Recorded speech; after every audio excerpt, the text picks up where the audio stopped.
But I mean ice cream. Okay, I think I caught some of that on mic. Hey everybody, before we get started, just want to remind you this is brought to you by our patrons like Akko Comics, Qua, Jimmy Vasquez, Kylie Din, and Nestor Flores, and Sotosan0424. I know that wasn't grammatically correct, but I'm tired, okay? And if you like what we do and want to see us do more, consider supporting us on Patreon. You can get access to episodes early and lots of other goodies, and it'll really help us out. And thanks for your support, everybody. Thank you. And thank you, ice cream. You are delicious. Thanks to Ice Cream. Chocolate And welcome to a lazy Easter Sunday episode of What's Up. Only it wasn't lazy, so... I have the oddest feeling of deja vu. Really? Interesting. Yeah, no, you particularly saying the line, welcome to a lazy episode, except it's not lazy. I could have swore, like you said. I've probably done that before. I say a lot of things repeatedly that I forget about. That's how people are. But, so I'll tell you the story of, hey, if I sound a little sleepy right now, let me tell you my story. So, I think I've said this before that I'm not a morning person. Like, first waking up, Omega's not really in a good way.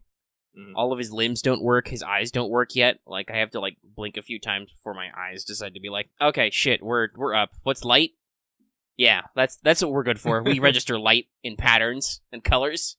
And wavelengths. So, but I'm just waking up. I'm, thinking about, okay, well, gonna do this, maybe I'll do that. And then it's, there's a little knock on my door, and it's like, oh, hey, BT Dubs, you go help your dad outside. I'm like, okay. Now, luckily, I was able to get coffee and breakfast and stuff first, but still, it's like, first thing in my day, I've been awake and up like half an hour, gotta go out in the hot sun, because it's the middle of the day, because I sleep in, because I'm up late, and go work outside and hold stuff up and move stuff around. So, I'm probably a little dehydrated, a little overheated. I don't think I'm sunburned or anything, but it was kind of in a move, so, like, I wasn't necessarily all sunscreened up. I had a hat, but that's why I'm a little sleepy. And that's why I decided to just go ahead and do What's Up, because I'm thinking to myself, oh, I should do assets for Melt, and then maybe I can, like, my brain's like, how I copy, paste, do paint. I'm like, okay, no, I'll do something different. Like, I'll probably shoot it tomorrow, and I'll either release it, like, halfway through the day, or maybe I'll drop a reminder to Lucky and be like, hey, make this video public at, like, 7 a.m. when the maintenance ends. Or whatever the fuck that's gonna be. You should be able to do that in YouTube. You should be able to set it when it goes public. Yeah, but I can't. If something is scheduled, then it's private until then, so I can't release it earlier for patrons. Which is why all our videos are not scheduled, by the way. We used to do that, but when I did the, like, early access for patrons thing, and I don't know what Patreon's, like, upload limit is, but some videos would obviously be very size intensive. So, like, it's a whole thing. That's something we'll work on in the future, is a cleaner scheduling process. We talked about this a little in the post show yesterday, riding high on that energy. There was a lot of energy. That super successful episode. I think we're like, it's right now we're like everything except average view duration is like greater than 999% of our average. Jesus, so it's really? Like, yeah, like for the first YouTube does like by the minute tracking. So right now it's first 4 hours and 14 minutes compared to your typical performance. The episode is number 1 in views, which means I think it's outperforming last week's video. Nice. So in those 4 hours and some since it started tracking, we are like double the normal view duration, way over the normal views, and like more than 10 times the normal views in the actual watch time.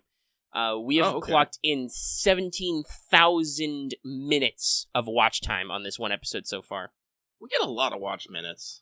Well, yeah, it's because our things are so fucking long. Like, this is, what, an hour... I think this edited down to, like, an hour 20, so that's, like 80 minutes per view if somebody views literally every minute of the video. And by the way, the reason why average view duration is always, like, a nice median number, it's because if you look at the analytics, I don't know about half, but there's a huge spike of your views, which is, like, they immediately click away. They click it for, like, 5 minutes and, like, this is what I want to watch, and they leave. Yeah. But that's just how people are. That's the nature of the YouTube business. But our viewer retention is really good. So, yeah, we're coming in hot off an episode, but we talked about that a little bit, about how, like, we announced earlier at the year we were going to work on a website this year. So we're doing a little bit more motion forward on that. But, like, there's some decisions to be made, which is like, okay, so do we need, like, a service to host our shit? Do we need to, like, buy enough storage on our own website to host our stuff all internally. It's like, yeah, it's a whole thing. So Yeah. we're working on it. But like the thing is, like, there are actual websites that actually like host podcasts and whatnot. But depending on what service you use, will give you like how much space you can have, because you can actually like generate revenue on these sites at those sites as well.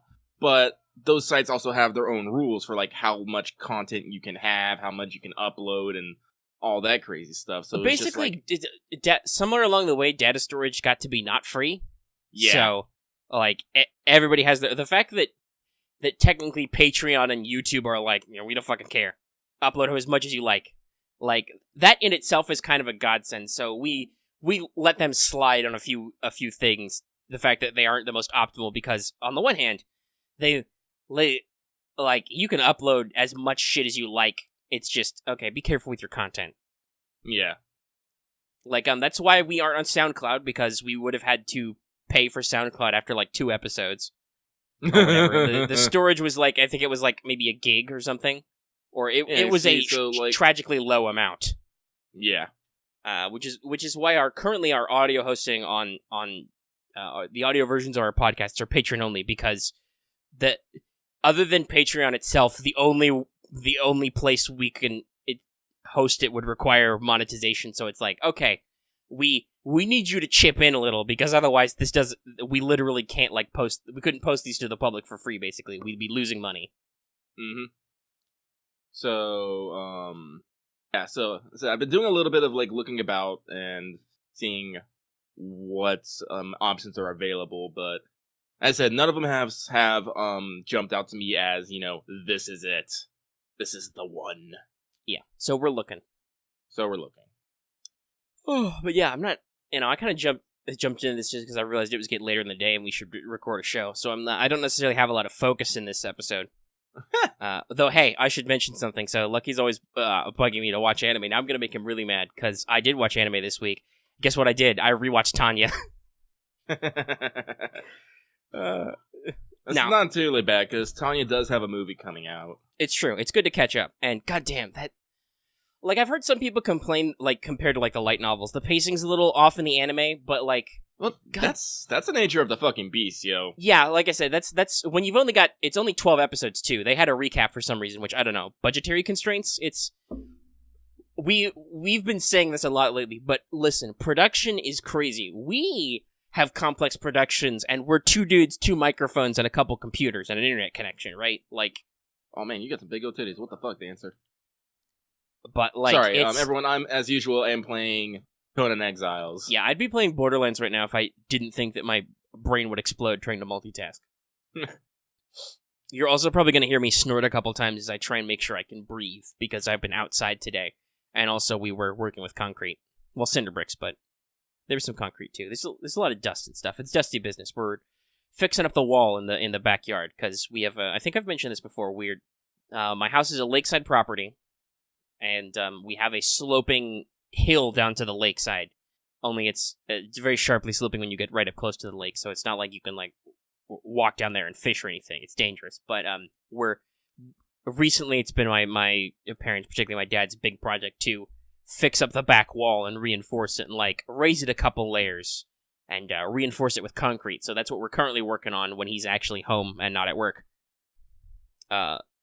So it's very dusty work, guys. Actually, I don't know if people would get this impression from me, but it's funny. Like we were talking about stuff that people did like in their before time. You mentioned you've worked some white collar desk jobs basically before. Mm-hmm. All of the make work for pocket money I've done in my life has been blue collar shit. Like it's been helping my parents build things or renovate things, or when my family owned a business which was flooring countertops and cabinets. Like that was I would do gopher work on those jobs. So people might not realize this, but I've done quite a bit of manual labor in my life. And I do actually know a few things about how to like lay a carpet, put some tile in. Most of it involves being very, very careful with your hands. And yeah, all my blue collar work has usually been in house building, construction, HVAC, duct work, stuff like that. A little bit of landscaping here and there. Well, everybody has to mow a lawn in their life, right? Mm-hmm. Well, actually, I put in wooden fences and Yeah, a we did a level fence. thing. I did a fence job once. I did not enjoy it. I hope Yeah, to never no. have to assemble a fence again in my life, because that's ugh. Done like leveling. I've like stripped lawn, put down beauty bark. I fucking hate beauty bark. Mm. I hate the smell of it, and I hate the fact that like if it gets on you, it's just on you forever. Oh yeah, grout's the same way. If you've ever mixed grout for tile, that shit will stain forever. I've ruined a couple shirts that way, and I was told to wear old shirts because if you get the grout on it while it mixes, and also grout is like, you might not realize this, but it's like cement. It's wet when you put it down, but like you clean it up with sponges and stuff. It's cold work. Ooh. Like I'm trying to think. I don't know. But yeah, so that's just something in case you people didn't know that about me. I know I talk fancy with my college degree and stuff, but no, that's how I, kicked around for pocket change and did most of my shit in my life. I've never actually managed to get a job doing any of those make work desk stuff. Okay. Let's see. We were talking about we were mentioning anime. So yeah, it's good to catch up because they got the film and we were talking about production stuff, but like it's still like, even watching it, it's been out like a couple years since it came out, I think. Yeah, it's still beautiful. Like the animation is really fluid. They really exercise the fact that they've got a huge action to talking ratio to be like, all of our action scenes are fucking big budget and smooth, and then we have fuck tons of talking scenes or inner monologue scenes. I don't know. Like someday I think I want to eventually read the light novels just to get that comparison because like I got the first 4 volumes. Because like I have heard some people talk about how like, oh well, there's a little bit moral complexity to Tanya in the light novels and stuff because there's more inner monologue. Tanya feels more conflict, whereas the anime kind of shifts the viewpoint characters now and then, so you don't always get a perfect through line of what Tanya is thinking all the time. Yeah. No, though, like I said, I still feel like a lot of people characterize Tanya more negatively. Like there were so many people who were like, she's literally Hitler. I'm like, no, we've really lost grasp of our turn of the century history in this country. Well, that's what you get for demonizing a fucking leader. Well, yeah, I mean, his leadership was his leadership wasn't bad, but his direction in life was really shitty. But yeah, the problem is that we've gotten so occluded by the Nazi problem that it's like, is it Germany before the 50s? It's clearly Nazis, and I'm like, you guys don't even understand why Nazis were a thing. They were a thing because of this previous thing where they had this whole aggressive imperialist military-industrial complex, which kind of, was a huge deal, and it led to a really annoying war, and all the quote-unquote allied powers, all the people we say are good guys, were really shitty to them in the post-war environment. Yep. Germany was literally blamed, like unilaterally blamed for starting the war and had to pay the repercussions for it.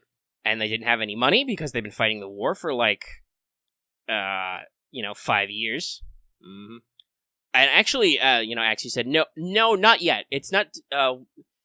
I believe, like I said, I think the early web novels and light novels actually go to the conclusion where the Empire actually loses the war, but until that point, they're actually doing okay. They victory in France is way more than we got in the actual real life because trenches, stagnation.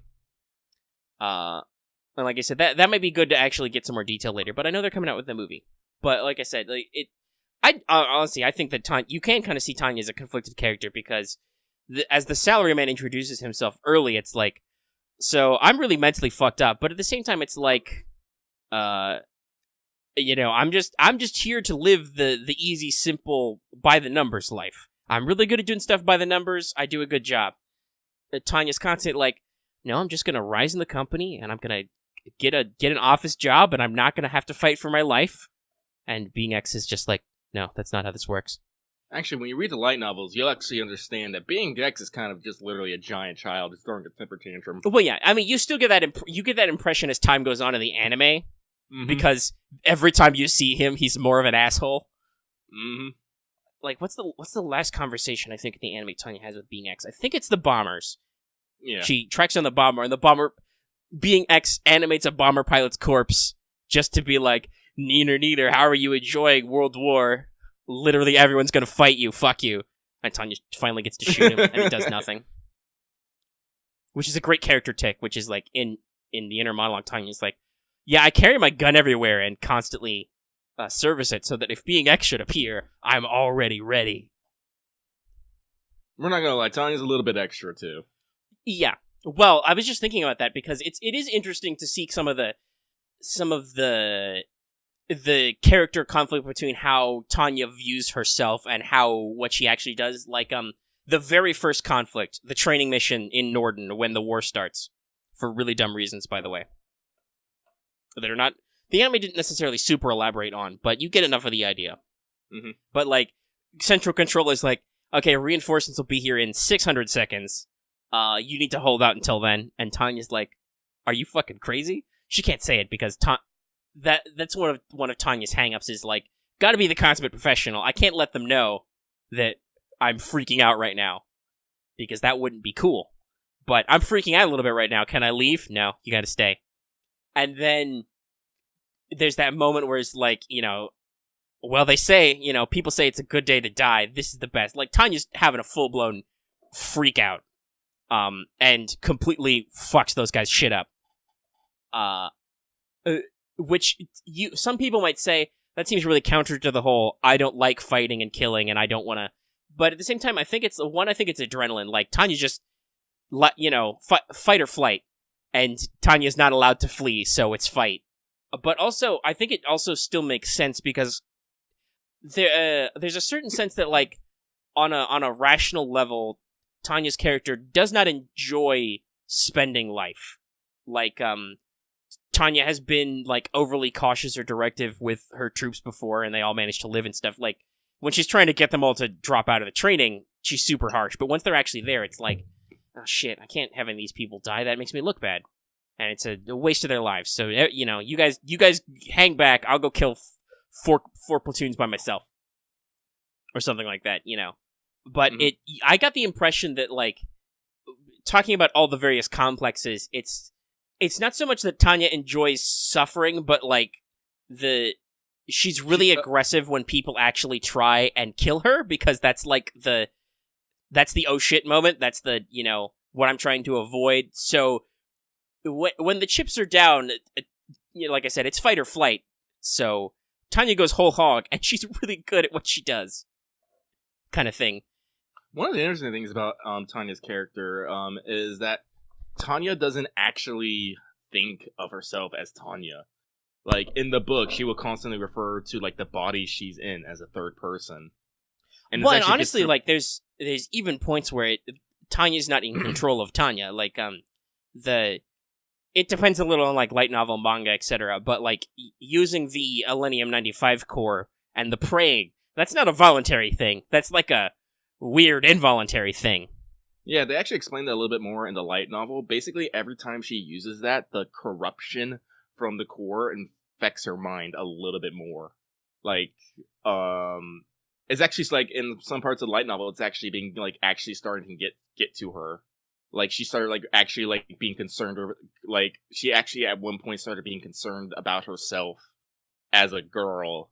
And at that moment, like, Tanya literally froze and, like, ran to the fucking doctor. So, it's like, as I said, like, Tanya is super innocent. She's definitely not someone who has all the screws on, right? Yeah, that's another thing that I think is okay. Characters can be wrong about themselves. Yeah. Like, it's possible to express a desire, and honestly to still act on that desire, but also still do things which are contradictory, because that's how humans are. I don't know if it's a modern thing, but I definitely feel like some outlets and some viewers feel like they want a more cut and dried experience, and I don't know if that's like, is that like an anime thing? Because usually a lot of animes are cut and dried. Like, they're very obvious in who is good and who is bad. But then like, thinking of my other longtime favorite series and their villainous protagonist, sometimes you get shit like Code Geass, which is like, who the fuck is even right anymore? Because everybody in this show does dumb and or nefarious things to try and make their ideals work. Well, that's one of those things I always tell people, in most wars, it's usually not good versus either. It's good versus another good. Yeah, and that I think is something that fits Tanya's character very well, which is, on the one hand, while you feel like she's kind of pushing for that more total war, that aggressive machinery military aspect, at the same time, like, considering who the Salarian was, this is like the most ideal way for that character, the person, to operate, which is just, no, listen, here, we're gonna follow these regulations, we're gonna give them the orders, and we're gonna go on and go forth, and we're gonna do this, we're gonna go there, and we're gonna do everything by the numbers and by the procedure, and if we do it by the book, nobody can get mad at us, and also, nobody I'm responsible for. Basically, the company, aka the Empire, won't spend resources. The other guys will spend resources. It's a win-win. Mm-hmm. Tanya's all about max efficiency. Right. Which makes Tanya a very good soldier, but we've had this discussion with playing... Mages of War was heavily inspired by this, only you guys are basically playing all the other Imperial soldiers, which is like, so, hey, what about chivalry and Noblesse Oblige and all that stuff? And then you run into other people in the war who were like, no, artillery and flamethrowers, and you're like, shit. We got compliments on Mages of War the other day. The what? We got compliments on releasing Mages of War videos the other day. Made me happy. Oh yeah, I know. Someone said they really liked them, and I was all like, I squeaked a little. I'm not gonna lie. Yeah, it's good. Like I said, like Mages of War is something I have definite allotments. I said, like, Wolfgang, I fucking love. Like, I don't know, like literally, like maybe like the last night in this fucking changing century. Yeah, though it's funny talking about it's interesting that like when you combine, because we've talked about this before, there's not really a Tanya character in Mages of War. No. Like the Major's backstory is somewhat inspired by her, and now she's actually been promoted to Major like Tanya, but they're not obviously the same because there's no isekai element. But I was thinking about it after watching it. The combination of you, Lucky the player, and Wolfgang the character, you are the Tanya of this setting, because internally, out of character, your monologue is like all kinds of like paranoid ramblings about things that are going to go terribly wrong and what you have to do to meet your character. But in character, everybody thinks of Wolfgang, and I think Wolfgang probably thinks of himself. He's like, oh, there's our noble and great captain. I'd follow that man to hell and back. I would. He does all these impossible things, and he asks a lot from us, but it's always delivered. This episode, this isn't live yet, but I think it was only in the most recent recording. Some of your team actually got injured. Nobody died yet because you rolled well. I asked you what you wanted to do, and you're like, "No, we'll catch them midair." And it was like everybody rolled really good on the fish them out of the sky. But those guys are going to take some downtime. Mm-hmm. But yeah, so I thought that was funny that I realized that the two of you together basically form that character archetype where, like I said, out of character, you're babbling about, your paranoid ramblings about, well, we're going to have to do this for this contingency, and like, should I buy a huge fuck-off gun to shoot people with? And like, nah, that's not in character for me. That wouldn't go well. But in character, Wolfgang's all, honorable challenges. I'm doing okay. Well, I guess I have to go first because I am a noble, chivalrous combatant, and it would be silly of me to order my men to go in front of me and face the bullets. That's why I have all this armor, don't you know? Because you were getting shot a lot. I was. And you're going to get shot some more. Because the other thing I was going to wrap around to talking about Tanya was the soundtrack is really good. Oh my god. What? The soundtrack, it's so good. The OST, it's phenomenal. I've realized that after listening to the OST and watching the anime separately, they really do lean pretty hard into the one leitmotif. The opening song, it's called the Young Girl in Hell of War, something like that. It's the Tanya song, you know it. Not the openings or endings, but like the one song that plays all the time. And I feel like I've heard that before with anime where like they have a fairly diverse soundtrack. They have a lot of variations on the leitmotif, but when you actually watch the show, they really only usually use the one. It's weird. But the OST itself is really good. Like, you'll pull up, like, OSTs, there'll be, like, 20 and 30 tracks, and I'm like, I don't ever remember hearing half these tracks. You go back to the anime, and they use it for, like, literally, like, one scene. The what? I said, and you're like, where'd all this fucking music come from? As you're you're looking at the track list, and, by the way, my favorite fucking track is, because I am a huge weeb, is fucking Los Los Los. Well, the opening and ending are really good. Yeah. Also, apparently, Los Omega Alter has for some random reason, completely unrelated, posted a Tanya emote in chat. That's weird. That's freaky. Where? It's in Let's Talk. There's a tiny Tanya thumbs up. And I'm like, wow, that's freaky. That's awesome. But yeah, so, also, yeah, hey, guess what? Suffering's coming, because, yeah, I don't know, you'll have to ask him which server he got it from. Quad just asked, where did he get the email? I don't know. Check in Let's Talk FGO, ask him where he got that from. It's a good one. But it's funny, the reason why I actually decided to watch Tanya was, it's an interesting loop. So let me start you on this journey, Lucky. All right. I think Monday last week, because it's Sunday now, we talked about that before, it's Easter. Happy Easter, by the way, audience, if you care about that sort of thing. I hope you enjoy many, many eggs today. I'm going to be looking up cute anime waifu bunny girls. That is also Easter. The other thing that happens on Easter. I think this may have gotten away from some people a little bit. But, so I think it was like Monday or Tuesday. It was early in the week. We were talking about soundtracks, and I think you, Lucky, started off about how good the Bleach soundtrack is. Or you were part of a discussion in that, and that was really good. So that was like, oh man, hey, want to talk about soundtrack? There's 4 Bleach OSTs? 5? They're all phenomenal. Mm-hmm. I think they're very iconic. But so we started going back and forth and listening to some of them and some of the openings, and I feel like I've mentioned this before also, that music inspires me a lot. I listen to music a lot when I'm writing. I bet Lucky can tell when I'm working on a project if he goes into the StudiOmega YouTube channel's history and he sees 50 songs. That probably means I was writing something. So yeah, music gets my creative juice flowing. So I'm listening to Bleach. I'm listening to some of those songs. I'm like, oh, that's got me. It's, the beats of the music and the pacing's got me thinking about ideas. Because at the same time, I had already rolled randomly, but I was telling you guys about how I had picked the next mission for Mages of War to kind of loop it back. Mm-hmm. So I was thinking about that, and I'm like, yeah, I should, I'm feeling the music. I'm like, ooh, I should put some creative flair on this. I should put a spin on it. I don't want to just a vanilla mission. It should be, I should play off some of the other themes I've been thinking about. And then I was like, oh, I'm thinking about Mages of War. Why don't I pull up the Tanya soundtrack and work off that? And that's when I wrote some notes and some things, and you're not gonna have a fun time. But then I was like, I've been thinking about it for a while, but I should really watch the anime again. It's only like 12 episodes. Just to get a feel for things. So, I did.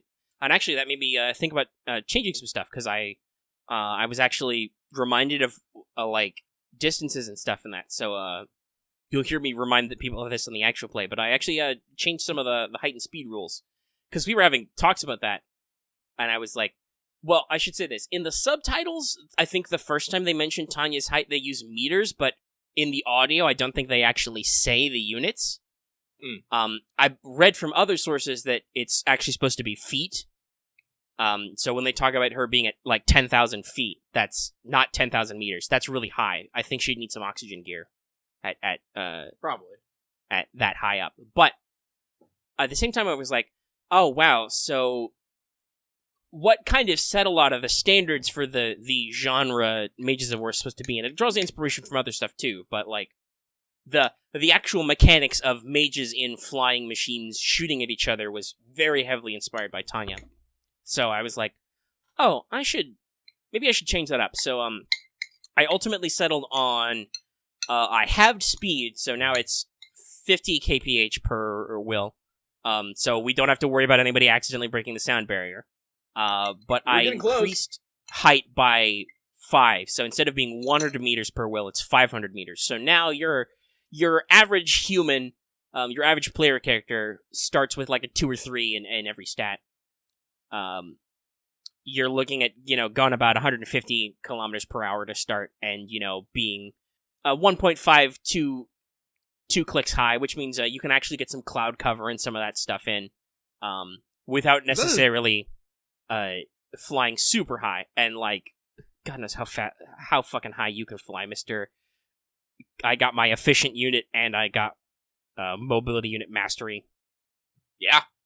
So, yeah, you can probably fly pretty high now, and now you're the crazy record-setting high flyer. Mm-hmm. But, yeah, so that was, I think, good to influence, and it made me, like I said, think about some stuff.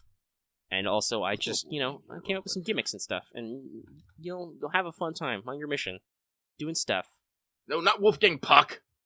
God damn it, Google. Rip. Wolfgang Schmidt. Yes, Captain Schmitty. Alright, let's see here. Yeah, you're... I'm looking at it again. Oh, the fun you'll have. Ooh. Okay, so you said it was times 5, right? Yeah, it's 500 meters per will now. Is your will. Base height. Not will modifier, just will. Will modifier, yeah. Okay, so modifier. So that means 500. Will is 4. So that's 2 kilometers. Then times that by 2. Wait, no. Let me see here. Because now I'm curious. Like, what is it here?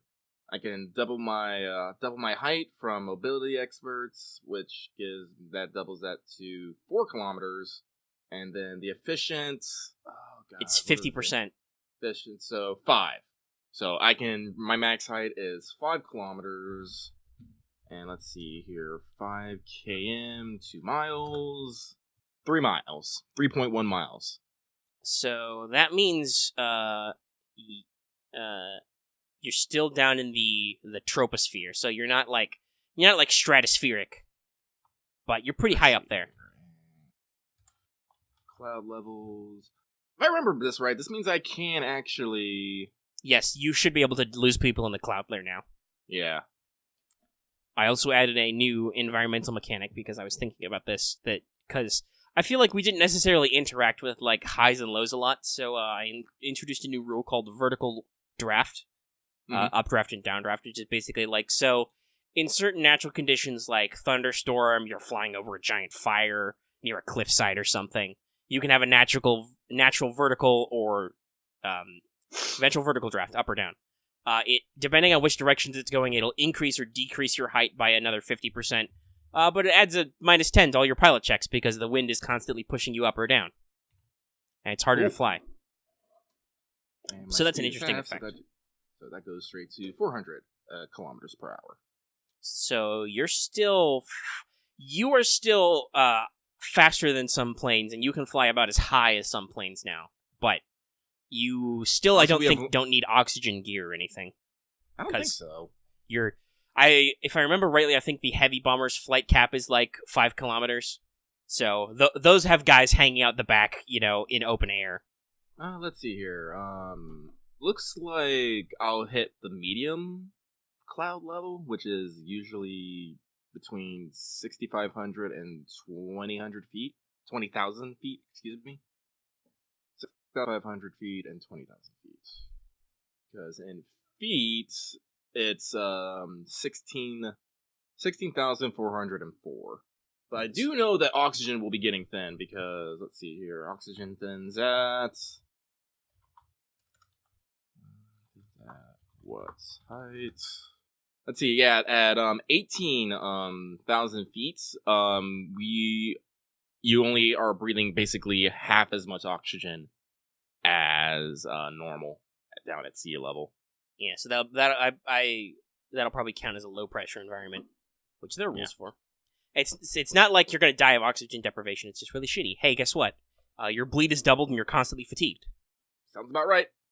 Because that's actually something I learned about low pressure. Hey, guess what? The human body is generally optimized to operate at roughly sea level. So unless you're acclimated for like your whole lifetime, you have problems like, hey, you bleed a lot at lower air pressure. Yeah. Because the air pressure isn't sealing your blood inside. So yeah, that'll be fun. And you guys aren't aren't alpiners, so you don't have special mountaineering training to ignore that. Nope. You got parachutes, and I find those that just as important. Nope. Yeah, you have your drops now, and actually that makes dropping a little bit easier because you have a much more robust flight ceiling. Mm-hmm. Also, Tanya did indirectly inspire me to finally fix splinter rounds. The wood ammo splinter rounds has always been kind of weird to me. It's like, I mean, mechanically that's a nice effect to be like you can adjust your damage dice, but it's not very flashy, and I don't know if it makes sense. So instead, I went with now it's a mini AOE. You can divide your attack by as many targets as you roll, and it's the damage is divided evenly after damage reduction. Oh. So it actually fragments into parts and hits multiple people now. It's just not a lot, but it's good for clusters, and you can't do it on anything that's cone or I think you can't do it with cone, auto fire, or blast attacks already. So like hey, guess what? You can't shoot a whole bunch of bullets and each one of them shoots a different person. No, you're just do an area fire. It splinters. But it's not as impressive as that time Tanya shot a bullet and then it turned into like 6 bullets and each bullet blew up a bomber. But it was inspired by that. It's kind of weird. I don't know how much of that is just the anime or whatever, but like 99% of magic in Tanya is just bullets, but flashier. Shiny bullets. I did think they actually used like enchanted bullets or something. Yeah, well, they tend to use their rifles as a conduit a lot, so it's like piercing spells, artillery spells, etc. It's all done with bullets as a medium. Like, what's his face? Anton Su, when he is gone full punished him, and he's loading up shotgun shells and grenades or whatever the fuck he's doing. He's, enchanting each shell and setting it aside. That was actually a really fun... that fight was really well designed, and he had a really interesting gimmick with, like... He had, like, one gun for, like... I think it was, like, loaded with, like, rifle grenades or something, and then he had the trench gun, which Tanya was very upset about. You guys have been upset about trench guns before. Yeah. But yes, that's my Mages of War news. I stopped playing Conan Exiles right now because I'm getting angry at it. Like, the more I play it, the more I realize whoever designed this game did not design this with a single player focus in mind. Like, yeah, I had that realization to myself too. It's like at first I was thinking like, oh yeah, no, yeah, I can just adjust things and things will be fine. And I'm like, even so, I'm all like, god damn. No, like I said, there were some bosses I cheesed and it was still like, fuck, this took me forever. Yeah. Because I've been doing a fuck ton of exploring because there are things I fucking need to build things. Like you need something called black ice to build a refrigerator. Yeah, preservation, a cold box basically. Yeah. And so me being the smart one that I am, I'm like, all right, black ice. Where the fuck do I go?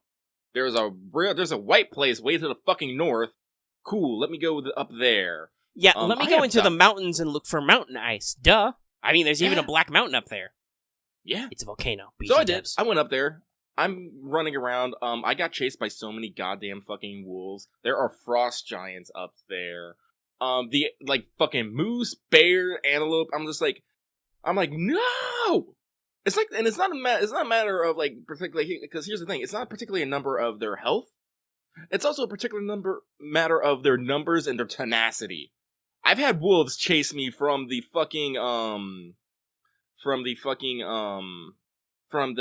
icy mountains all the way to the fucking savannah, because they just would not stop. If you do not like get something to literally break their AI, which is usually either falling in, like swimming across a river, jumping off a cliff, jumping off a steep enough cliff that they just can't run around and keep up with you. This is something I learned.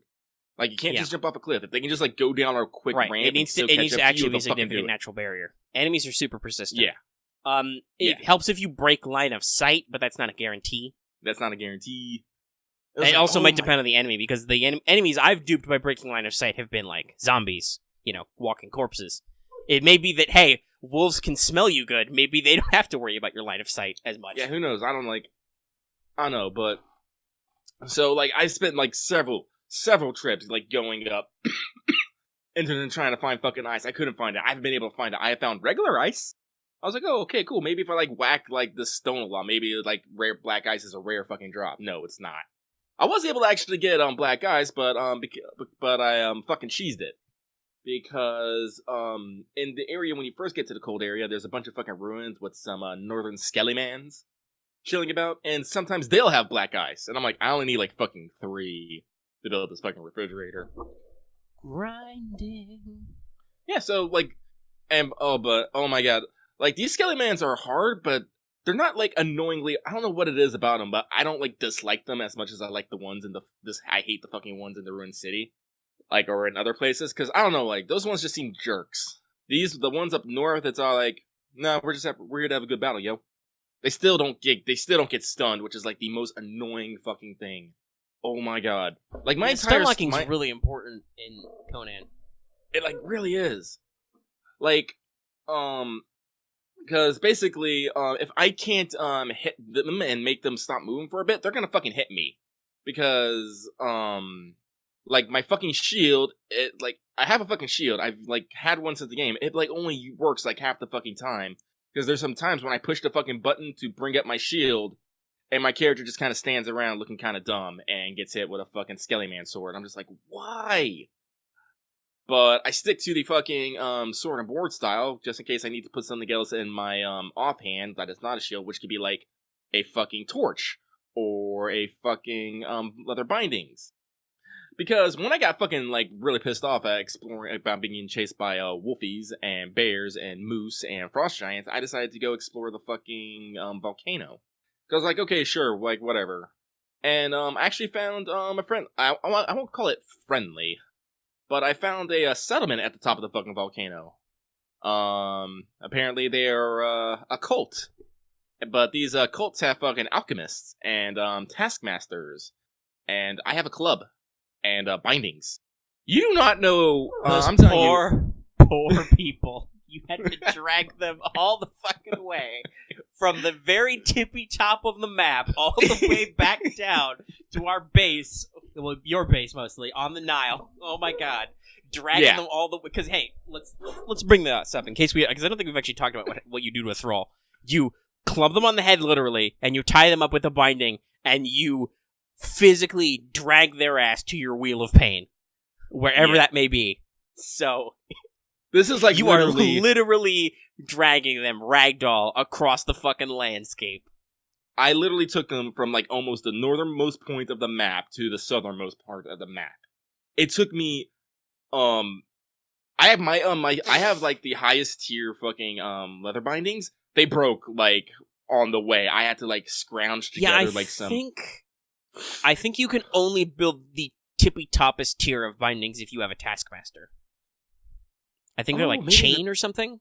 Oh, I never thought about that. Yeah, because the torturer's table does have a thrall. I just never put one on there. I should do that. Yeah, if you put a taskmaster on there, I think you get access to the highest tier bindings in club. If they're a high enough level, anyway. I'm not sure. Honestly, I only got like a taskmaster 2, I think. But so yeah, that was an event. Like, this is what I do enjoy about Conan is you kind of make your own adventures. Because, let me tell you, there's a Taskmaster there. It was the Taskmaster 2. And it was a female, so I was all like, nope, this one's coming with me. All hail my Amazon colony. And so, you know, I started clubbing her, and then everyone in the fucking surrounding area was like, oh, hell no, you don't club our girl. So I was like, alright, now I have to switch to the combat club. Aggro. Aggro's a thing. And I had to systematically kill everybody else while trying to keep this Taskmaster alive. Yeah, this is one of the reasons why I like using a bow, is because it's real easy to just target a guy and pick guys off. Just but arrows waste up, and you can only have so much of them. Accurate. God. I think that's most of the reason why when we play on your server, I'm like constantly 50% encumbrance. It's because I have to bring like 200 arrows, otherwise I'm fucking useless. Yeah. But so yeah, I finally killed everyone, was able to knock out the Taskmaster. I'm at like 1/4 health, because there's a lot of fucking dudes, even with like reduced damage and increased damage, it took a while. And so like, literally from the caldera of the volcano, this is like where you just cue me screaming and running. I turned into a Lion King thing at the last minute.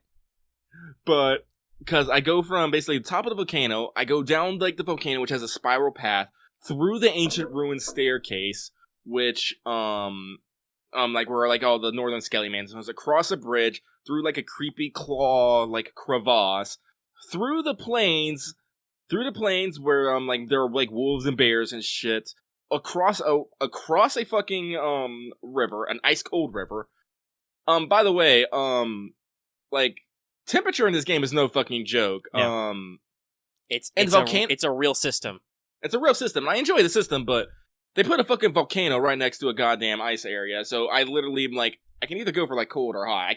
I'm not carrying an entire. I think that's why they give you like insulated wood. They want you to make your fucking house there. Yeah, like they give you temperature protected building materials. They want you to build a little fort up there. No. Like I'm wondering if maybe the game was intended to be more nomadic.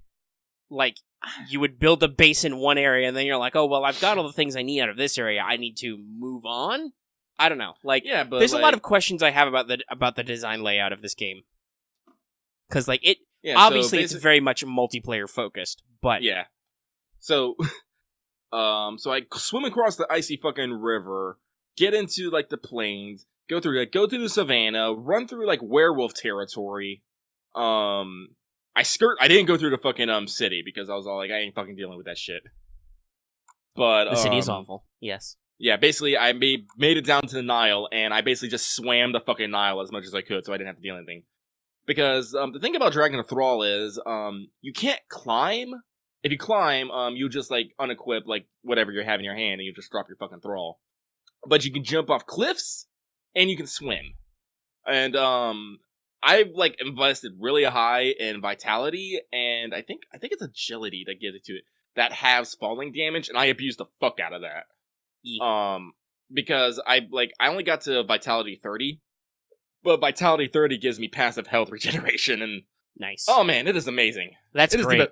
That's the other thing that's really annoying about the game is it wants you to specialize, but like it's weird because all of the things you would normally think are like must-have conveniences in a game, right? Like if you spend enough time in it, you work your ass off, you get to the stages, you're like, oh, I get passive health regen. I can ignore, falling damage. One of the basic survival ones is you can eat raw food without it. Like, you normally expect that, like, you can work those up in a detailed fashion. No, fuck you. This game is just like, no, you only get, like, 60 levels. You get enough attribute points for, like, one maxed out stat and then one kind of maxed out stat, or, like, two mostly maxed out stats. Like, they really want you to min-max, which is really annoying because you really want all your core stats.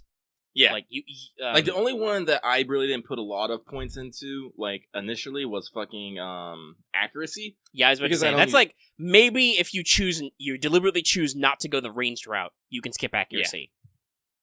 But even then, I discovered that, I can have my mace in one hand, and I can have throwing axes in the other hand. I'm like, this combo is amazing! Because, I discovered there's actually, because I was fucking around fighting people up in the volcano because I wanted to steal their goddamn, female slave maker. There's obsidian weapons, and, there's obsidian throwing axes, which are real fucking good. I got like 7 of them. And they're real fucking good because when I kill something, I get the axe. Yeah, I noticed that with spears. Like, if you make a throwing spear and throw it at people, you get it back. Did I? Oh, hold on, audience. We're dialing back in. I accidentally honestly, like, most of my game here is this actually goes into my second story of why I am never, ever, ever, ever going to use admin teleport again. Oh, did you admin teleport on top of something you shouldn't have? No, it's fine, Axe. Okay. You didn't have to raise it. You don't have to talk about it. The audience already knows. Yeah, I tabbed out somewhere in there, but I caught the drift of it. Oh. You were talking about, getting your axes back. I mentioned that you do that with spears, too. Oh, I didn't know that. Yeah, if you could throw them anyway. Yeah. But, so, I had gotten back to the, to base camp. I put the thrall on the wheel. I'm like, fuck yeah. But, I had remembered that there were alchemists up there, too. There was actually a fuck ton of alchemists. There was actually an Alchemist 3 up there. I was like, what? And I especially knew that you had been like, hey, we need an alchemist. I was like, okay. Well, yeah, because you know the default orbs, like gaseous orbs, oil orbs, all that stuff. You can only make those with an alchemist at your fireball cauldron. Yeah. So, like, if you want those, you have to get them that way, or you have to scavenge them by killing dudes. Yeah. And I'm not gonna lie, it's real easy to get them from killing scavenging dudes, like for real. Oh yeah, if you kill enough guys, you can get like 5 or 6 pop. But you can't get dragonfire orbs. No, you cannot. Which are the best because they explode. Like Yeah. gaseous orbs are pretty cool. They make a lot of stuff, but still. So basically, I'm back here. I've like repaired all my gear. I got a Lemurian armor, so at my station, so I can build like Lemurian armor, and I mean not like so I can like build armor easier. So I was able to build like the full Lemurian armor set. I'm like, all right, I like this. And it's really easy to repair because it just takes leather. I'm like, yes, I don't need fucking like steel bars and everything. God. Yeah, I think that's how my Stygian Raider armor, like I said, my ancient Egyptian ninja gear works. Which in your server I built because it gives me bonus accuracy, and also like I said, it's just leather. Just leather.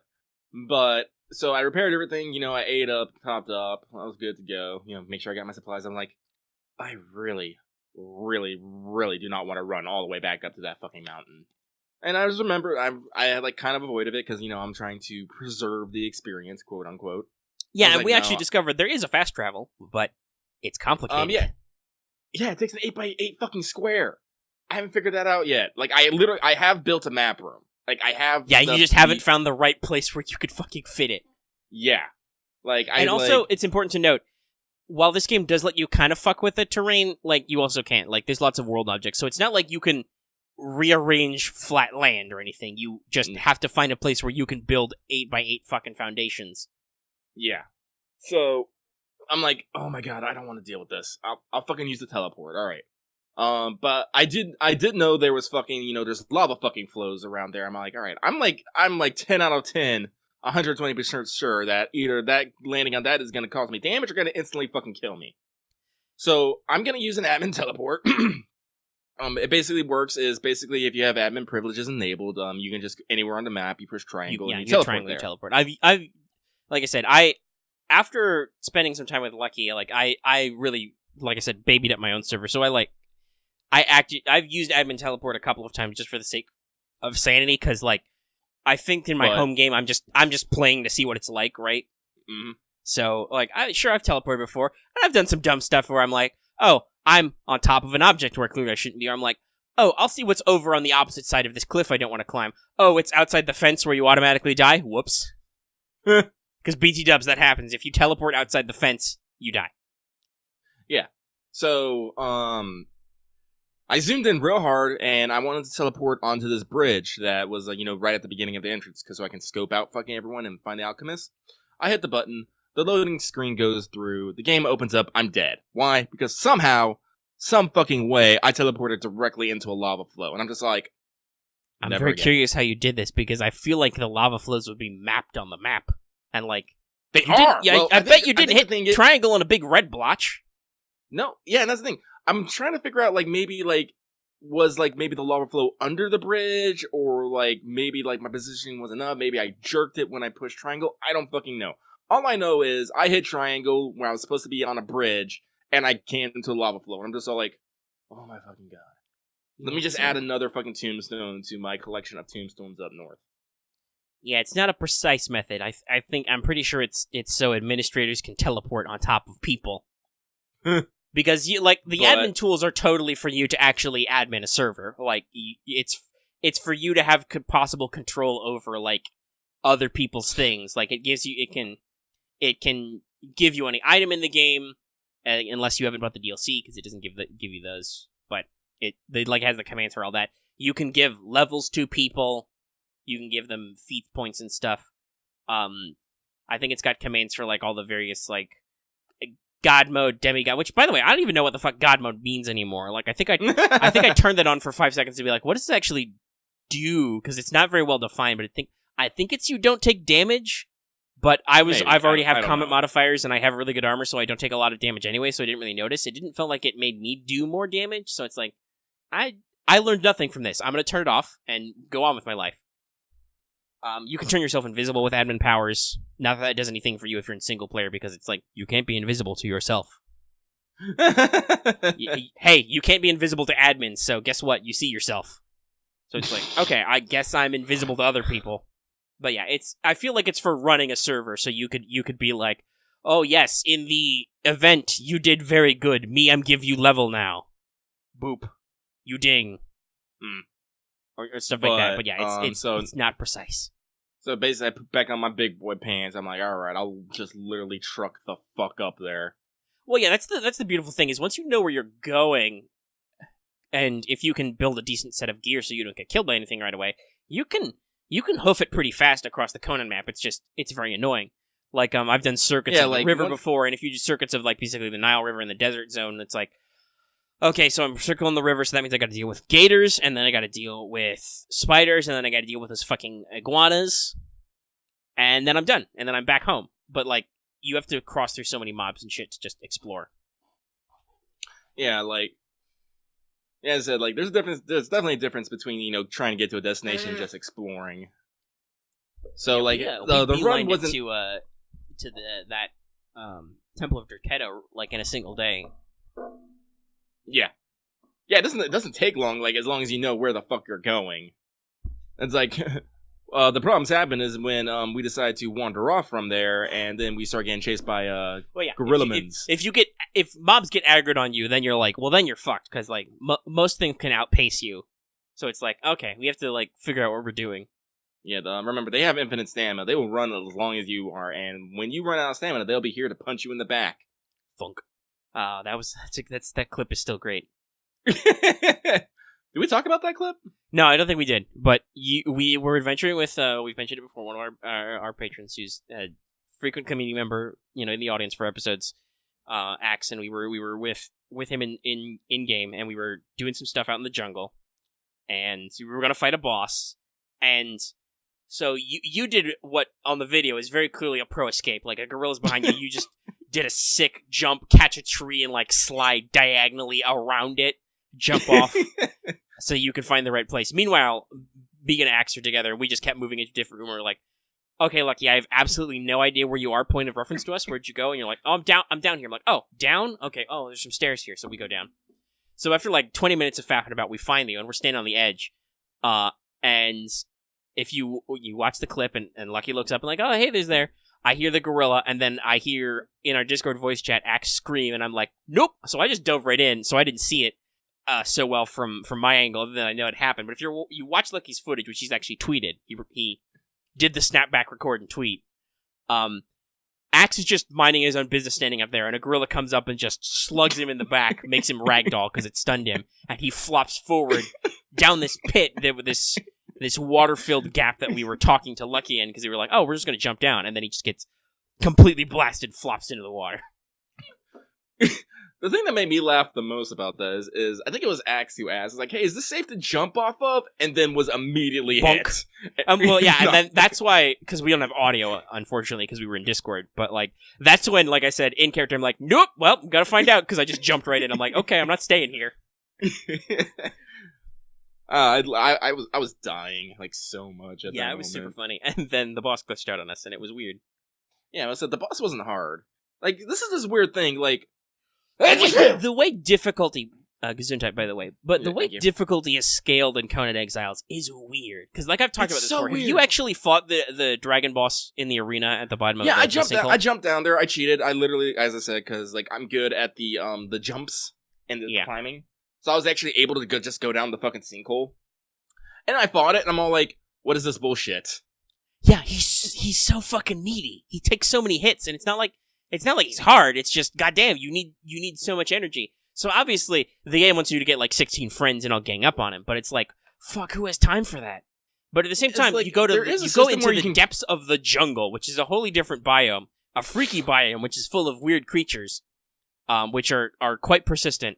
And you go to the Witch Queen, and it's like, oh, you gotta beat up, produce statues, and dodge some fucking ancient Lemurian laser beams. And then when she comes out, she's just like a slightly taller than normal human. She's just yeah.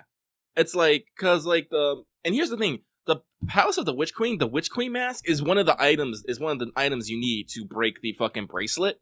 Yeah, you need a whole shitload of key items. If I remember rightly, the dragon has a key item too. Yeah, cause the place where you get the map room is the same place as the archivist, and the archivist tells you about all the items you need and like where you can find them and shit. And, like, so he was telling me about this. I'm like, all right, good. So I should expect some big-ass, hoopty fucking boss fights. I mean, it's like, no, this Witch Queen is, she was quite kind of, easy. And with only a couple of people, the giant bat demon we fought on the bat tower, that wasn't too hard either. Like, that was pretty easy with you guys drawing aggro. I was just like, thunk, thunk, filling him full of arrows. Like, I felt like I probably could have soloed that with no problem. Just, dodge and weave. Yeah, and like I said, when I did it on myself, by myself, it took me 3 tries, but I was able to actually, make sure I was actually making, visible fucking progress. Mm-hmm. And I don't think I had the quote unquote best equipment at the time. It literally been like, oh shit, I've randomly found this Tower of the Bat. I'm gonna do this thing. Yeah. By the way, I found most fights in Conan are doable with prep time. You're like Batman. It's like, okay, I know I'm going to a faction's capital where there's going to be shitload of dudes, so I want to make sure my armor's all fixed, I have a good sword and board or whatever, or I have all my arrows I need. You'll do fine. Like, see, but if you're just exploring, you can accidentally poke your dick in a spider nest, and you're like, oh my god, this is the worst, I need to get the fuck out of here, why am I here? Like, human enemies are the easiest, because for one, they're stunnable. Well, I suppose the people who are like 7 feet tall are probably not pure human, but there's some tall boys who were working with the relic hunters, mini bosses who drop hearts of a hero. Oh yeah, that's right. They're spongy, but they're not necessarily hard either. I was able to fucking Dark Souls, walk circles around one of them. It was just like, my god, you're covered in shiny plate mail, and boy howdy, you take a lot of arrows. But which honestly, I think it's kind of a problem of like the perk and stat system. It's really hard to optimize your damage because like you really want some of those extra perks to like if you get a high enough accuracy, you can be like, oh, your damage mostly goes through armor. Good on you. And it's just like, God, this is just why is this so complicated? Like as I said, I think I have strength and vitality at 30. Then I have let's see here, grit. What's the one between strength and vitality? Agility. Grit, encumbrance, and agility at 20, and then survival and so there's 6 stats, and then there's 1 for melee damage, 1 for range damage, 1 for your health bar, 1 for your stamina bar, and then 1 for your encumbrance rate, and then agility affects your armor, I think? Yeah. I think that's all 6 stats, I don't know. I think it's 7. Because, fun fact, when you read the first letters down the Rhine, it spells savages. Oh, yeah, okay. And then, so what does survival affect directly? It affects how quickly you get hungry. Oh, okay, so that affects your hunger and thirst bars. Okay. Yeah. Yeah, so that's all the things they impact. So, hey, guess what? You like all of those things. Yes, you do. And you want to put, a little bit of points into all of them. Yeah, except the game kind of punishes you for, like I said, it's... honestly, right now, I'm getting to the point where I'm just going to start giving myself, because I know this is in the admin pen, I can just give myself feat points. I'm just just gimme. I'm just going to start buying shit. Because... Yeah, I'll say I kind of, I've been a little tired lately because we've been busy with some other stuff, and also it's been a little bit cooled down, so we've had to open some windows to let the outside in, which agitates my sinuses. So I haven't felt necessarily like jumping in. I've been kind of keeping myself to myself a little bit, but I feel like on a personal level, I've cooled off a little bit on Conan because you're doing so much stuff and so much exploring. I'm like, I don't know. He's already seen some of this stuff. It's not a huge deal, but I could still see us jumping into as a group thing because that's entertaining in its own right. Yeah. Well, that's fun fact. The reason why I'm doing all this doing all this exploring and stuff is so that when we do a group thing, we won't just be wandering around with our thumbs up our asses. True, though we still have that problem where we don't get to all the things we want to do anyway. Yeah. Well, as I said, but hey, I think that's a thing you do with I have that problem with RPGs where it's like, oh, we're running we're moving on to, we have one goal, we're going to move to this point. Oh, hey, look, 2 hours have passed and we haven't done the thing yet. Yeah. Or we came up with 2 more different things to do between then, so we've only accomplished 1.5 things. Whoops. Yeah, and that's why I said, this is why I try to do a lot of the exploring, I gather materials, and, I get the thralls and stuff, do all this stuff, so whenever we do get together, we're like, alright, no, we're gonna go, do a thing, we're gonna go explore a place. Though we discovered, because I built an elevator to get that fucking journey step out of the way, we discovered elevators are cool. Yeah, here brings me to the second reason Conan Exile is pissing in my Cheerios, as an old friend used to say. A classic. I don't know. This has been a problem apparently on all things, but did you know that there is a stat for buildings called stability? Like I don't know jack shit about this game under the hood, so no. Yeah. Apparently, if you equip a repair hammer. Oh yeah, that's right. You can see stuff. You can see like its health. I haven't actually looked at them. Yeah, No. me neither. But if you equip a repair hammer, you can see its health and its stability. Oh my god! So this is like one of those voxel based games. It's like 7 Days to Die or something. Where like, oh, if you build 4 away without putting a support under it, it'll fall over because realism. Yeah, and I'm not against that. Listen, this game has steel tools in the year 10,000 BC or something dumb. Game designers just don't. Your game isn't realistic. Honestly, don't do that. That's dumb. I'm okay with that. Like honestly. Because the way they do it in game is if you can't build something like farther out, they just don't let you build it until you put down support. It's like it won't like. Well, I suppose that's fair if it's like this building is not supported. Oh no. Yeah. But the thing is the game gets an error up its ass in certain areas and will just suddenly despawn things that it thinks doesn't have enough stability. This is the reason why 2 parts of your fucking house's wall keep vanishing. Oh, is that why it's in an unstable zone? That's okay. Yeah. We put an elevator there. That's my secret back door. Well, I removed it because I was trying to fix it. It's like don't worry, the elevator's in a chest nearby. But but I was fucking around with the elevators. I'm like, man, these are really sweet. And so I put elevators in all the built towers, which is good because it was a pain in the ass to get it. When we had a purge wave, and it was a pain in the ass to climb to the top of the tower every time because I had to jump down because you guys were not leaving any fucking loot for me. That was Axe. I didn't pick up shit. But no, Axe I was like, hey, I shot all these loot-minded. guys. Can I maybe, like, pocket some of the leather or plant fiber so I can build more things to shoot more guys? No? This guy doesn't even have his fucking pants left? Okay. Let me climb back up my tower. So yeah, I put in elevators all the way, and then I was looking at my towers, I'm all like, now I have these, like, they're 2x2 towers, and one of those 2x2s is now just an elevator square. I'm all like, this offends my aesthetics. So basically, I built a small, like, tower top thing. Like, I don't know how to explain it. Basically, I just put, like, an extra fucking, like, layer of squares around it. So instead of it being a 2x2, the top is now a 4x4. I put up some awnings. I put a fence around it. I don't know how much I actually like the awnings, because the way the awnings works is they put actually 4 poles down. So you're basically walking through, like, a nest of 4 fucking poles now. Yeah. I was gonna see how you liked it, because you're probably gonna be one shooting people from the fucking top of it. But on one of the towers, now no, this is just one of the towers. There are currently 4 towers at our base. All of them look fucking identical from the second floor up. Like second floor down, like I said, I try to like mix shit up a little bit because I'm trying not to go for complete same namingness. But stability wise, they're the exact same from that point up. On the latest tower I built, which is the 4th one corner of the fucking tower top just despawns. Like 3 roof tiles, 5 fence pieces, the awning corner, and I think that's it. Just vanish. Everything else is fine. Every other tower is fine.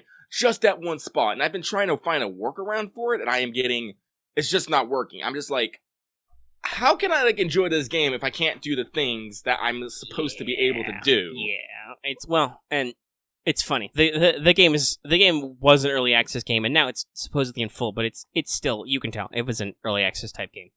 So it's still got some bugs that need to be ironed out. I see because I went online for this problem because like I can't fucking like there's no easy way. There's no like I was trying to see it's not like you can open up the console command and be like, "Hey game, stop fucking ignore with this." stability here.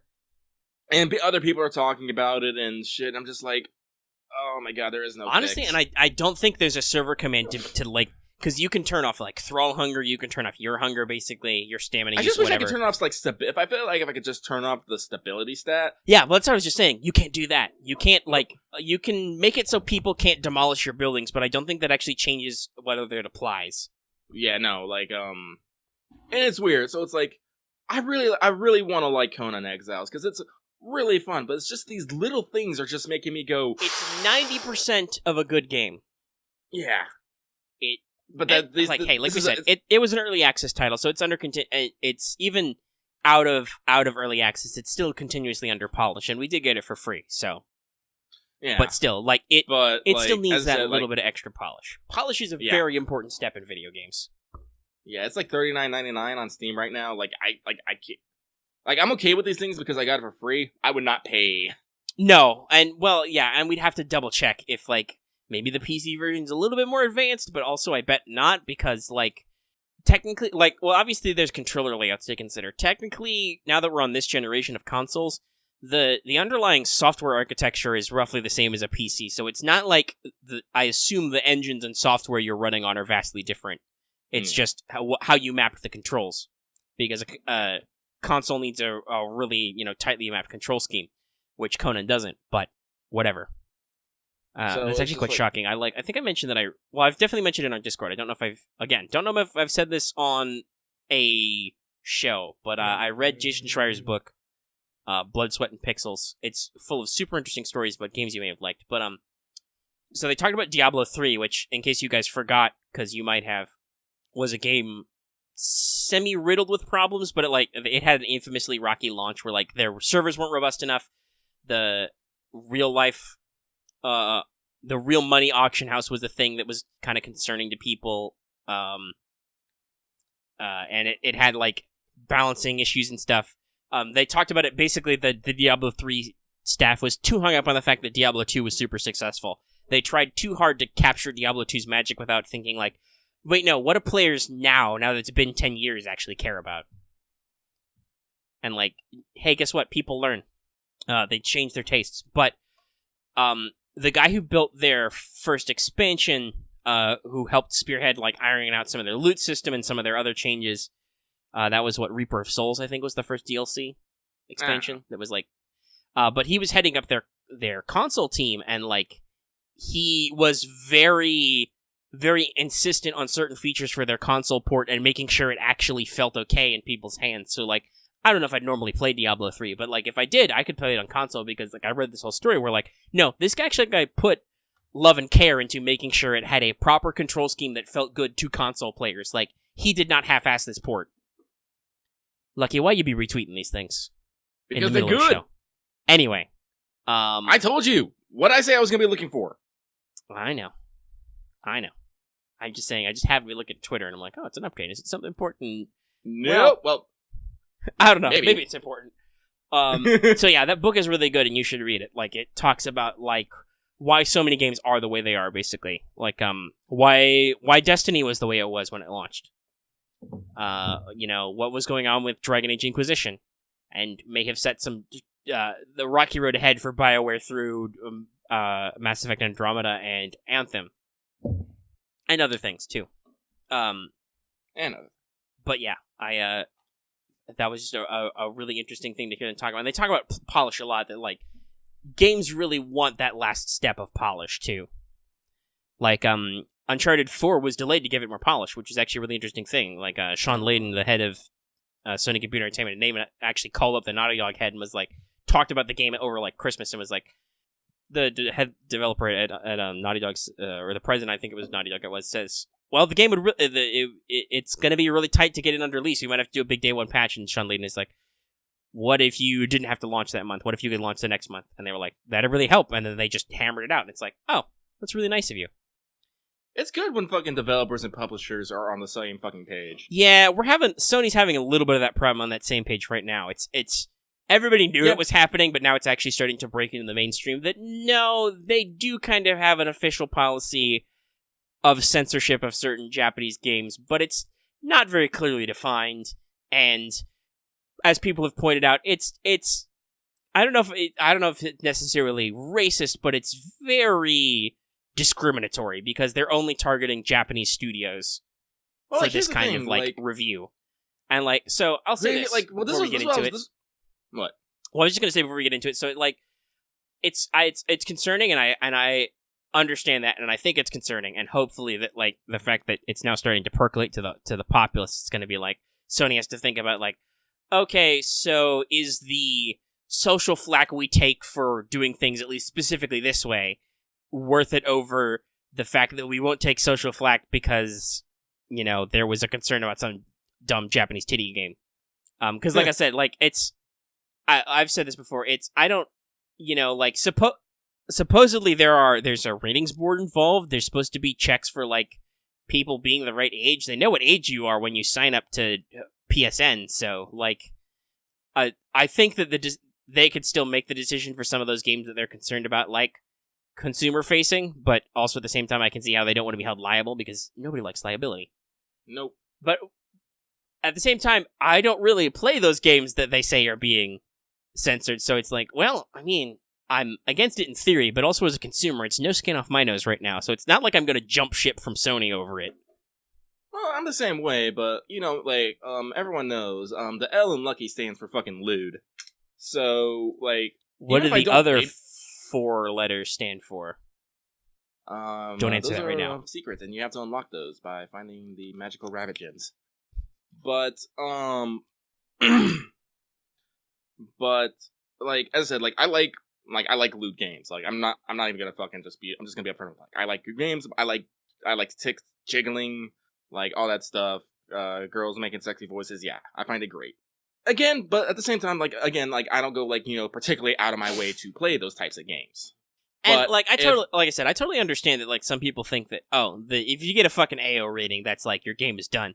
It's dumb like that it is, because like we live in an era of digital distribution. Amazon doesn't care about what your rating is, and you shouldn't care about what your rating is because you have an internet store that sells digital media, and like I said, you have age controls, and you know what everybody's age is supposed to be. You should be able to just say, hey, you can't buy this game because you're not 18.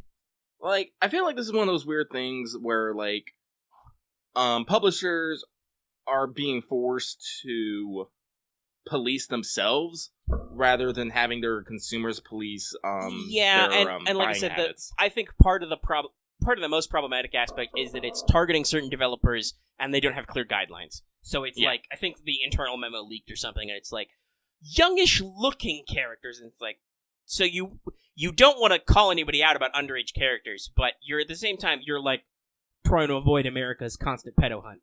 Yeah.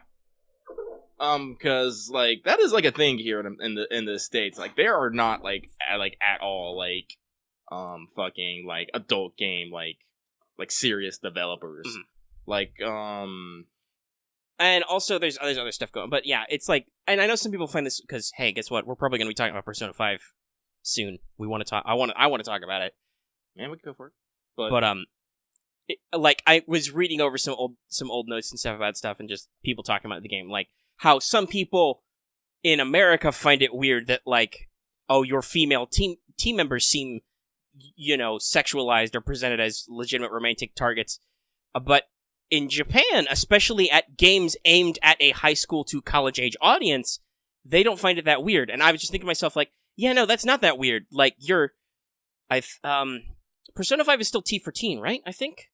And I assume it has a similar rating in Japan, so it's like, technically this game's market demographic is like high school and college age kids who have free time on their hand and aren't losers like us, who have the free 100 hours to sink into a game like this. So, like, why the fuck shouldn't they build it? Is it because you're like, oh, I bet there's creepy old Japanese men designing these characters behind that? But, I mean, that's everything. That's how everything works, is there are creepy old dudes designing everything for you to consume. Like, I don't know, like, well, I'm not, I guess this is against, like, saying creepy old things, but I've actually been looking at, there's a lot of, like, character artists and artists who are actually women who are all like, yes, I'm gonna draw the Lewis. Also, there's that. Shit. Well, yeah, that was funny. Somebody I follow on Twitter actually commented, like, we were talking about the pedo, we just mentioned the pedo hut thing, that's like, it's a real big deal in America to be like, are you a pedophile? Are you into little kids? I'll fucking cut you. I'm like, I'll say this, like, okay, sexual abuse of minors is really bad for lots of ways, and there are lots of laws involved. I'm a criminal justice major. I understand how fucked up this is. At the same time, hi guys, innocent until proven guilty, eh? I know that kind of contradicts some of our current internet culture, but that's what our great constitution says and stuff. That's our legal precedent system. And also, B, if no fucking thought crimes, guys. This isn't 1984. People can think what they like, and most of the time they can say what they like, but it's actions that are legally prosecutable, okay? Mm-hmm. So, like, calm the fuck down. Like, and I've said this before, like, I'm against the idea that media consumption, like, creates problems in people or, like, triggers people's problems. That's just, there's no strong evidence to support that. Like, there is a certain amount of cultural influence, but that's, like, way deeper than a single individual medium. That's, like, a pervasive, like, multiple layers of things. That's, like, your media says it's okay, your parents say it's okay, your schools say it's okay kind of thing. Like, that's, like, if literally everything in your life is teaching you wrong behavior, you pick up wrong behavior. And yeah, sure, there could be some kids who are, like, super lonely who are only formatted by video games and TV, but that's not video games and TV's fault. Personal responsibility. Again, like, this goes back to, like, the whole, it's a thing that's dying in this age, is the idea that you are responsible for your actions. But yeah. It's a shame. Because that's, wraps around back to the whole, like, publishing. The publishers basically have to literally watch their own asses while it gets released. Oh, Persona 5 is released. him. Oh, it is him? Yeah. Okay. Well, that makes sense because it's got a very dark intro, but still, that's like 17 and up, and like I don't know. You also remember there are literally giant penis monsters in that game. True. And some of the personas are topless. Yeah. There's not like a lot of detail, but it's in there. But like, what was I going with that? Oh yeah. But like, yeah, publishers basically have to be like, all right, we got to make sure that all our asses are covered before shit gets out there because the Torches and Pitchforks Brigade is really sucky. Yeah. Because, as I said, this is like, why I say, like, the internet is both a blessing and a curse, because it allows information to travel really, really fucking fast. Well, and also, we're living in the age of cancel culture, which is just, like, I've talked about this before, where just like, oh shit, somebody did something wrong, I don't like them, fire them, cancel them, ruin them for life, they can't have any money forever, burn everything they did down, we're not allowed to talk about them, they don't exist anymore. It's like... And they can get that message out real quick and find people sympathetic to them. It's super destructive, and it's really dumb, and like it's so hot off the press. Like, okay, so here's another story. I was telling a Twitter story that I got interrupted because I went on too long, and we circled around to some other thoughts. It happens a lot with us. We do that. But I'm going to tell another Twitter story that I overheard this, but apparently because Joker was released in Smash, which is part of the reason why I think people are thinking about P5 right now. There's some concern over scrap concern. Somebody was dumb and they misheard. They thought that the hard R word, retarded, was used in, what is it, Wake Up, Get Up, Get Out There? Yeah. I heard the story too. They fired in already, never mind that this game has been out for like 2 or 3 years at this point and has official lyrics, and hey, the speaker is Japanese, okay? English is not her native language, I'm pretty sure. But went full-blown, oh shit, we're gonna light up Atlas for saying something ableist, and I'm pretty sure he or she, I think it might have been a she, but that might have just been by the Twitter avatar. It's hard to tell on Twitter sometimes. Well, hey, guess what? She got super dunked on because she did something dumb. She basically went to print and was like, "Oh, we're gonna fire in with the story. We're gonna get people mad about Atlas. We're gonna cancel Persona 5. Oh wait, I didn't think this through and do my research and double check my sources. Oh shit, people are mad at me." Which you should expect because, I don't know, Persona 5 is like one of the greatest games of the last couple of years. Game of the year, a super big deal. A cultural phenomenon. So I've actually found her name. She is from Kotaku. She's from Kotaku UK. Her name was Laura Kate Dale. Poor Kotaku. They have it rough. Because, like we said, like we talked about Jason Schreier in his book. Like his articles are really well thought out and really well written and actually researched. So you can't write off Kotaku as like an outlet. But sometimes Kotaku people do something dumb. Yeah. But by the way, she has quit fucking Twitter. Well, I mean, what else can you do? Because yesterday we railed about how shitty Twitter comments are to FGO USA. Like, now Twitter people can be pretty vicious if you get them riled. They'll lay into you. So yeah, no. Sometimes you just gotta quit Twitter for a while. There's nothing else to do. People are mad at you, and like I said, I don't want to jump in on dunking in on her, but as an actual employed by what is supposedly a news outlet, listen, much like your coworker Jason Schreier, who, like we said, he's an actual journalist. He sources stuff. He goes on the scene. He reports stuff. You should have thought a couple seconds longer and double checked. What the fuck did the official lyrics say is supposed to be that word? Because I remember seeing that too, and people are like just literally like throwing images of the fucking official lyrics like at her, and like. Well, like I said, the game itself has been out 2 years. They didn't change the lyrics of "Wake Up" for Smash, so it's like what? Oh god! It would have been solved by 5 minutes of research, and it wouldn't have been a thing. But because, like I said, we live in this cancel culture world.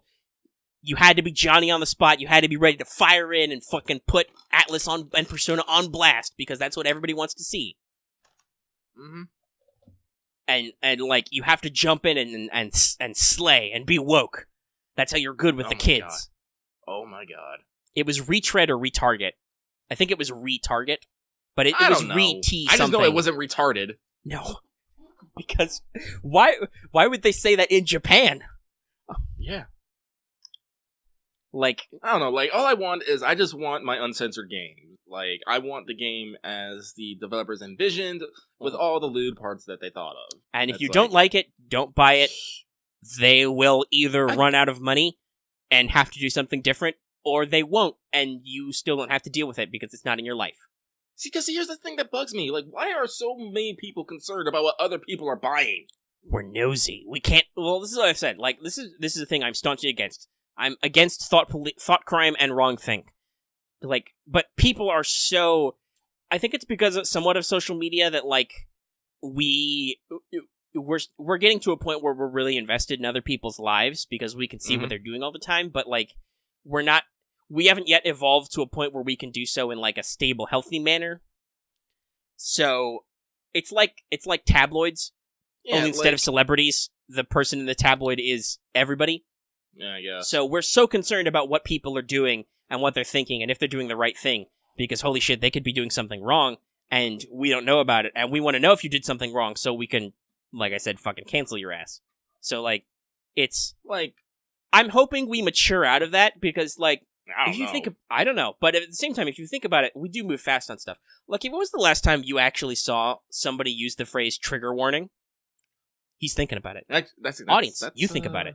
That was a huge deal a couple of years ago, I want to say. Like, that was the new wave thing that was like, oh, we got to put content warnings, and because we've heard of this armchair psychology phrase of a trigger, we gotta say trigger warning. And it was a really big deal for like 6 months to a year, and then we kind of got out of it. It got ironic, it got overused, it got overplayed, and now I don't think I see it anywhere.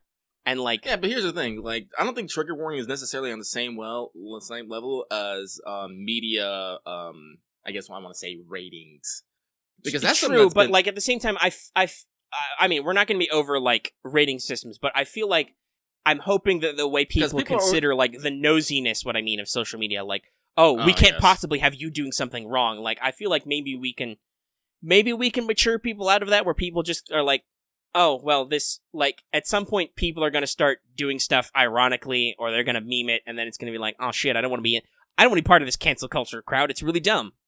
And then we'll move on to something different that's faddish. Because, like... Actually, I had this conversation with, was it last night or this morning? It was today with Ron about Eurobeat. I was like, no, we're postmodern, bro. No humans understand what the difference between irony and fact is.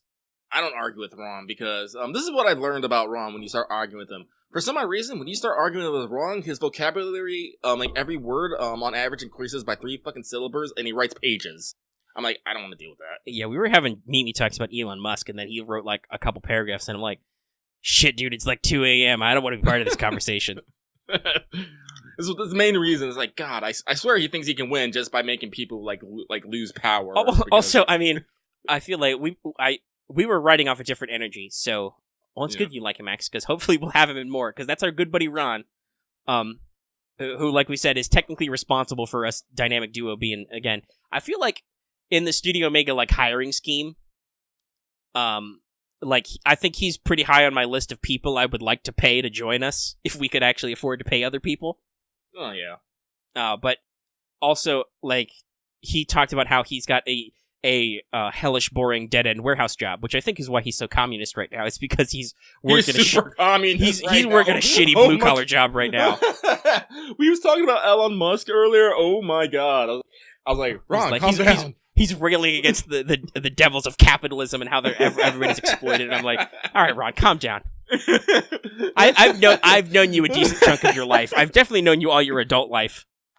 So this is a bit of a recent wave for him. Not that I disagree with him on some concepts, but like, it's funny to hear him suddenly do these big traversals. But like, no, like obviously I feel why. Like we were talking about comparing temperatures because one of our community members gave her temperature and it was like 90 degrees or something Fahrenheit.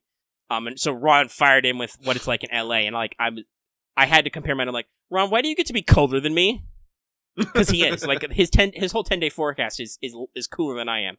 But he's like, that's fine with me because I don't have any air circulation in my job, and I'm like, that's a war crime. Well, I live in Florida, so like I'm like, that's a fucking war crime. Air conditioning is a basic human right. Somebody should be shot for this. And this guy who woke up at 7 a.m. and checked his phone, saw that, decided to post this, and it was 41 degrees. That's a little chilly, but I have a jacket.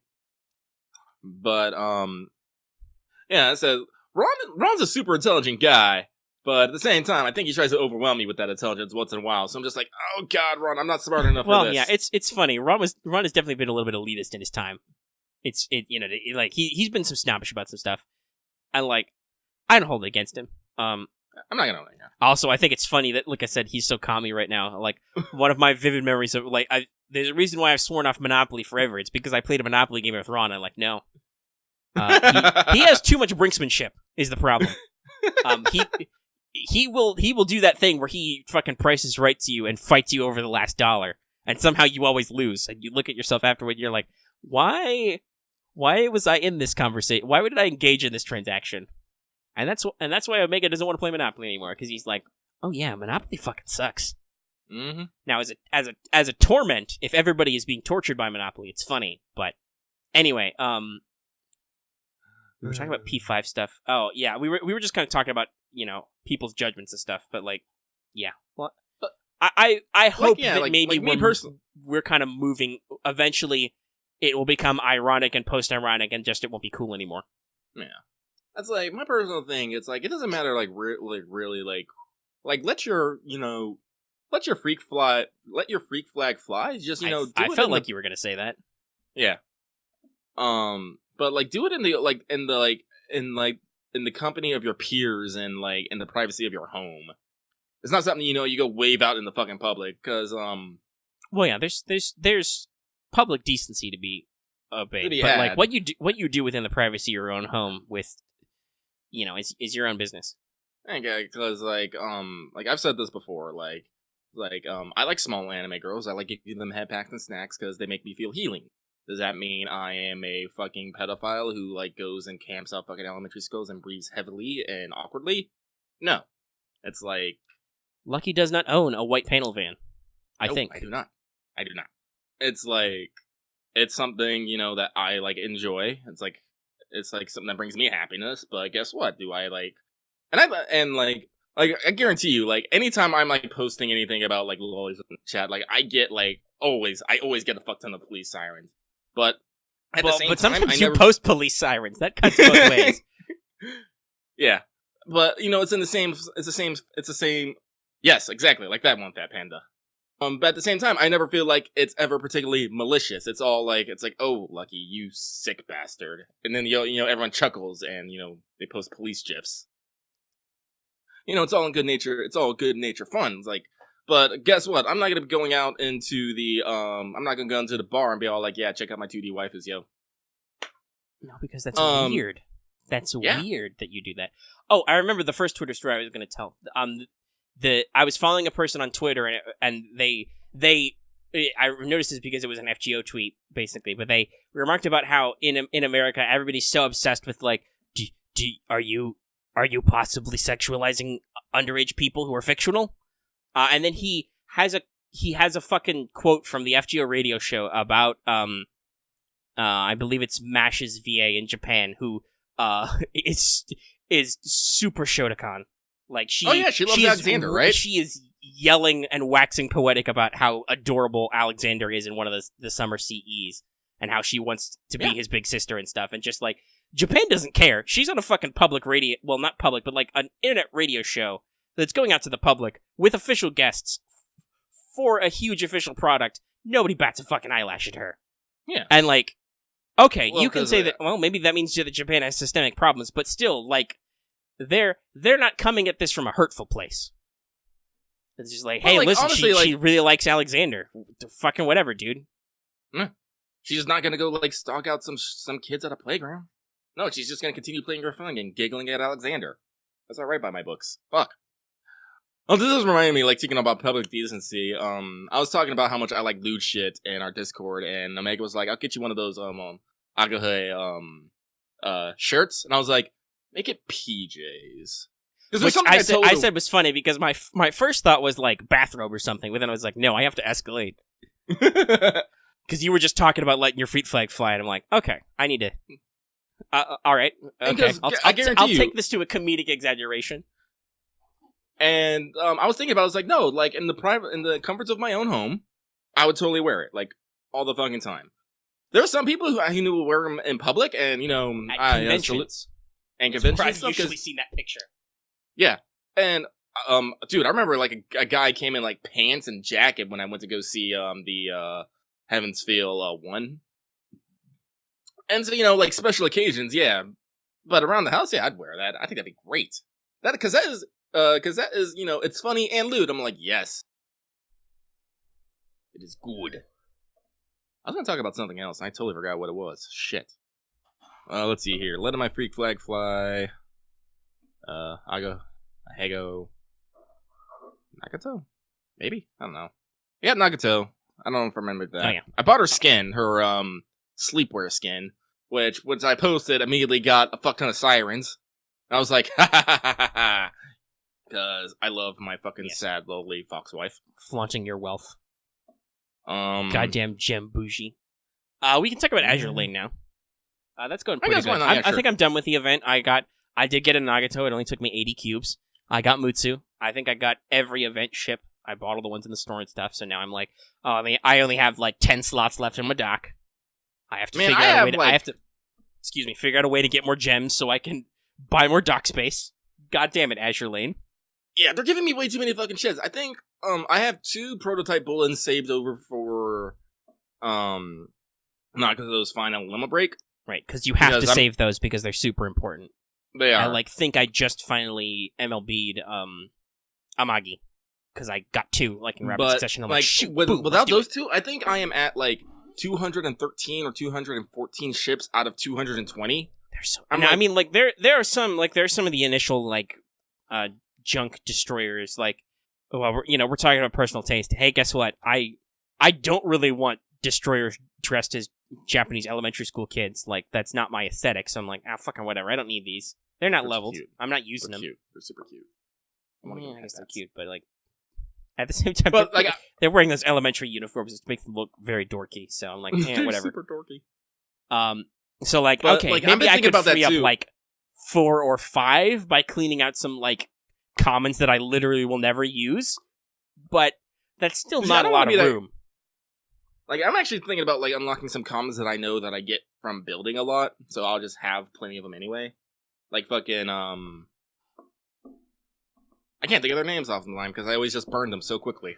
There's so many. You get so many as, map drops or construction. You get a lot of junk. Like, so I was thinking of, like, unlocking those to maybe free up, like, it's just like, 5 to 10 seconds. But at the same time, I like most of my ships, so it's just like, goddamn game, give me more space.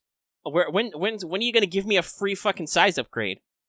Yeah, I know. This is the thing. Like, we started FGO literally with like 300 slots just out the fucking gate. And yes, while servants do have to share EXPs, hey, guess what? In JP, there's only like just over 200 servants, so that leaves you like 90-ish slots free for EXPs or spares.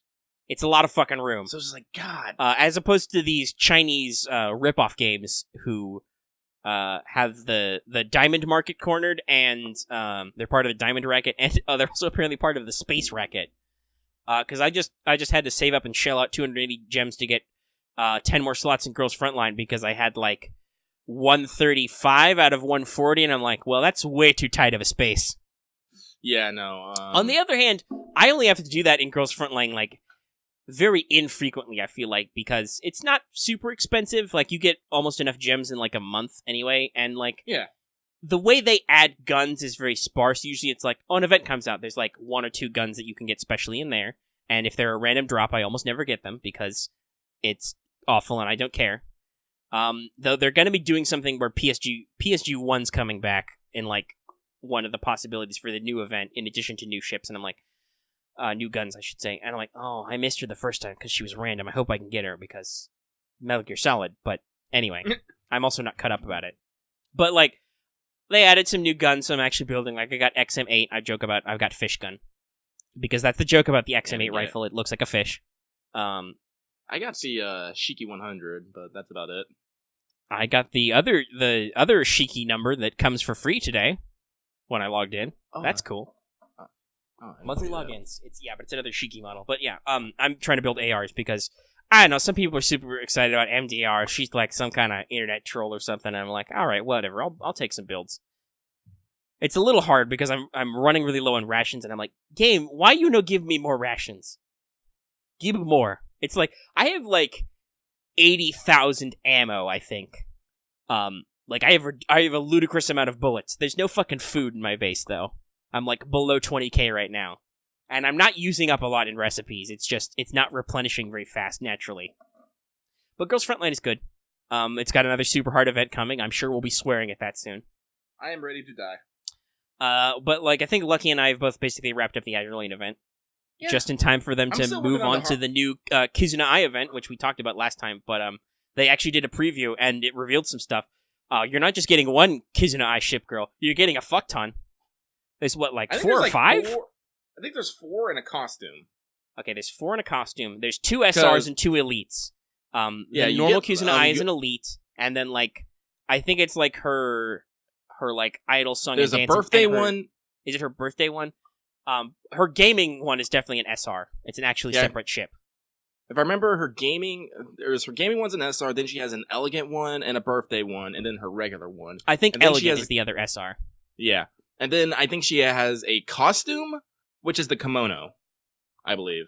And there's also a Kizuna Ai costume for Saratoga, at least announced, which is adorable. She is an idol, which I think is kind of crazy because she just, like, I don't know if this was in, I think this was actually a simultaneous event, but she just had the foreign idol event where she just got her another idol skin. I'm like, damn. Also, hey, dear Azure Lane, make all events like the foreign idol event. I got currency for that for like forever, and it was around so long. I got everything I wanted out of that shop. It was great. I didn't feel any pressure or anything. That was super good. Make all events like that one. That's amazing. Like, I think you can get Saratoga's costume after like 300 of the currency, and you get it from fucking everything. It's just like, do event maps or hard mode missions, and build ships, and, you know, blow your nose, and you'll get some was it Jungu or Jagu? I'm not super sure. It was a Korean themed event, so it was something Korean culturally relevant that I didn't really track. But still, it's like, that was so easy to complete. But yeah, that's Azure Lane, and then Girls Frontline we're going to be going into Hell soon, but whatever, they released new rifles that people think are cool. As I said, like, I'm not like super... I think Ruby Rolls is popular. I got her randomly building assault rifles. I'm like, oh yeah, I think people tweet about you. It's so weird to me that I'm so disconnected from like the actual girls part of Girls Frontline. Like, I think I still like a lot of the designs, and I was actually rewarded for doing the lucky method, which is just rolling in the Radiant Gacha. I actually got AR-15's I think it's school costume. It's like a book club or something. I'm like, that's cool. Oh, if we're talking about Girls Frontline now, we should mention the client update. They finally updated their client. I can put it on my new phone now. I have enough space. It's shrunk enough. It's fucking phenomenal. It's amazing. It's the like best UI update they could have ever done. Yeah. Like production has been overhauled. There are pre-described recipes which tell you what they will build. So like you can click on assault rifle, and it's like, okay, this recipe will produce assault rifles from this selection with a high frequency, and on a low frequency, it'll produce a submachine gun. And like, oh my god, that's amazing. When you do costumes, you want to give costumes to people, you can just do it now. They don't have to be in an echelon. You can just give it to them, and they get it automatically. Yeah. If you don't have that gun yet, you can just put the costume into storage. You'll get the special unlock screen, and you'll get the poster, but obviously you want to unlock the gun. But when you unlock that gun, girl, the costume will be automatically unlocked. It's amazing. It's like so space-saving. You can... Omega! What? I gotta stop you. Right now, because there's something super important about Azure Lane that we did not talk about. What? So first off, I'm gonna preface this. They've recently been coming out with the priority research shifts. They've been showing those off. Oh yeah, we should mention that. That's right. Yeah, but they It's actually been a while since they said that. Yeah, they actually decided to delay it a week because there have been some stability issues over in the Chinese and Japanese servers. They're like, we're gonna push this back like a week just to make sure that everything is square. But guess the fuck what? We were able to get our hands on Bell-chan. Now, for those of you who are not in the fucking know, Bell-chan is literally the small version of Belfast, who's like probably like the best maid in the fucking game. Yeah, she's amazing. She's been, ever since I got her pretty early in the game, she's been up front and center in my primary fleet. Yeah. So we're getting, small Bell, that's great. Like, immediately, seriously, like, maybe the day of or the day after they announced this, like, Chinese Azure Lane, Japanese Azure Lane announced a new fucking ship. It's small fucking Graf Zeppelin. It's tiny. I lost my fucking shit. Little Graf. She's I lost so my goddamn shit and so salty. Because for two fucking reasons. One, it's a small version of Mama Graf. Like, yeah, Graf's great. She is great. She's a little extra, but I got her up to love, but that's. She's extra in the good way, right? Like she's kind of like all dark and emo, even though I have her in a summer costume, which is funny. But at the same time, it really works for her. And then it's it does. Like, it fits her aesthetic. It fits the Iron Blood aesthetic like really well, anyway. Yeah. But it's a small Graf, and she just looks super fucking adorable and cute, and everyone's been drawing like fan art of her being just like small and extra. Yeah, she's got a great. She had a great expression palette that was shown. Yeah, but so me, I just like my small. But the second reason is this is finally the second Iron Blood carrier. It wasn't beta, which I've been hoping for, because as I've told people, Graf Zeppelin and the second carrier never were actually fully completed. Graf was able to set sail, though Beta was never able to. Which would make her a good candidate for a priority ship, actually, a research ship, which is what those are. Those are a lot of like prototypes that were never completed or remodels that were never done type ships. Like, yeah, they're basically what if ships.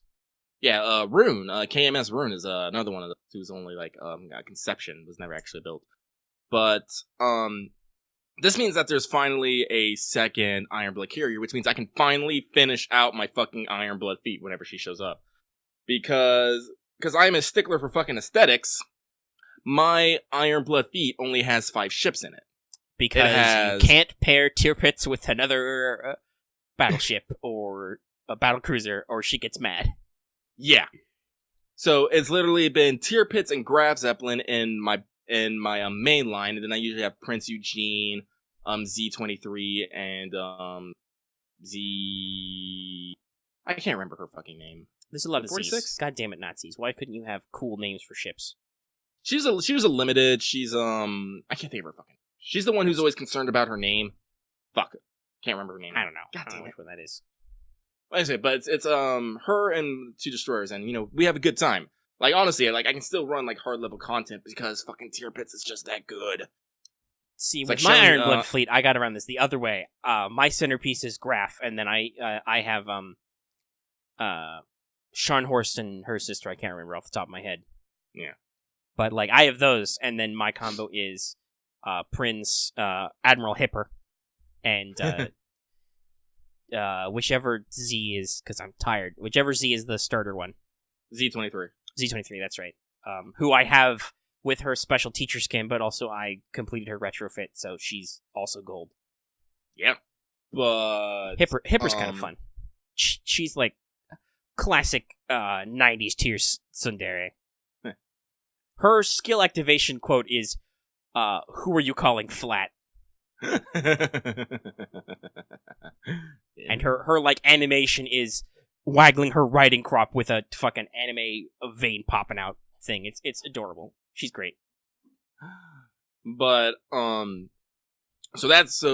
got Small Graph coming out. Like, I hope they're probably not gonna give her to us immediately, but no, because I'm sure it's for something or other they're tying in. But it's cool that she got announced, and like we do simultaneous stuff. I'm pretty sure the Kizuna Eye collab is going to be mostly simultaneous between the 3 servers or 4 or whatever. Oh yeah, no, it is because actually I just like pulled up the English Azure Late and boom, there she is front and center.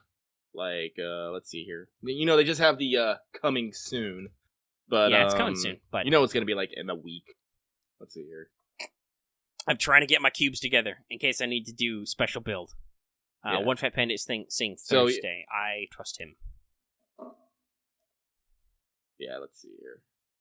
So yeah, they have like fucking English like already translated. Oh yeah, no, they've done the graphics and everything.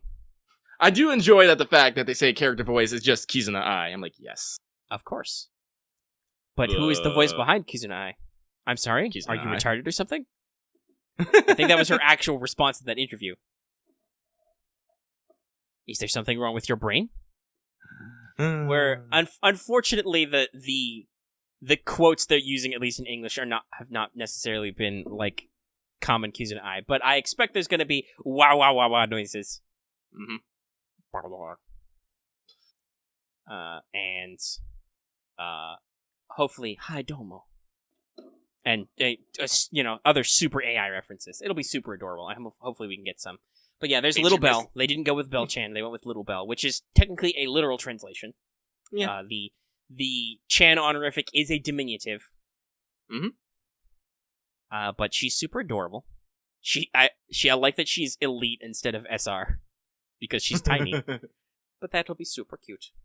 That's all. Like, people don't understand. Cute small things are fucking healing. All right. Little Bell looks like you want to like put her on your shoulders and run around like an airplane and immediately be crushed because she's carrying 2 giant cannons and racks of torpedoes. And remember, that rigging comes off. It's actually, again, my biggest complaint about fucking, oh yeah, that's right. We don't fucking understand you don't understand this universe. We can't wait for the anime. Also, what is it? Is it Crosswave? There's a console game coming out, I think. Hopefully that gets localized. Because I've seen gameplay did we talk footage about the with, fucking Laffy. World of Warships collab they are doing? That is, I think that is Priority Ships, isn't it? Because that's kind of I think it is. World of Warships thing is like, oh, you get these sick prototype classes that never came out as like your ultra high tier gear. But the ship gacha game of cute gacha girls has a fucking World of Warships collab, and yeah, it's oh my god, it's weird. Like basically what fucking World of Warships games, they're just basically getting camo skins, but like they're doing fucking like and it's just like I can't remember how to spell her fucking name, but there's a new Ironblood ship whose design is fucking badass. Hang on here, let me see if I can find her. You probably can. I know one fat panda. You listening? Yeah. Do you have like a link to it real quick? I can also double check. It's like Frederick der Gross Azure Lane. Let me pull it up here. This is an Ironblood ship? Yeah, hang on. Oh, okay, I found a picture. Check this fucking... Okay, there we go. Check this girl out. Look at this design. Yeah, we were just talking about how the Ironblood ships are kind of extra. That's a very extra design with her fucking double dragon tails. This looks like a Yu-Gi-Oh card. And just like she has a fucking like a conductor's baton, and just like, oh my gosh, she's so extra. I want her. Look at those thighs. Well, yeah, that's how I feel about most non-destroyer. Because obviously destroyers are usually pretty petite, and they usually have pretty simplistic designs.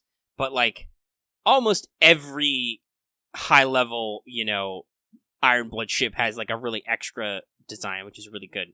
Like, I'm sorry, it's like I've always had this thing for Oh, actually, here's super interesting. I was just scrolling to find more information on that character. Did you know that Rune never existed? Yeah, I mentioned that.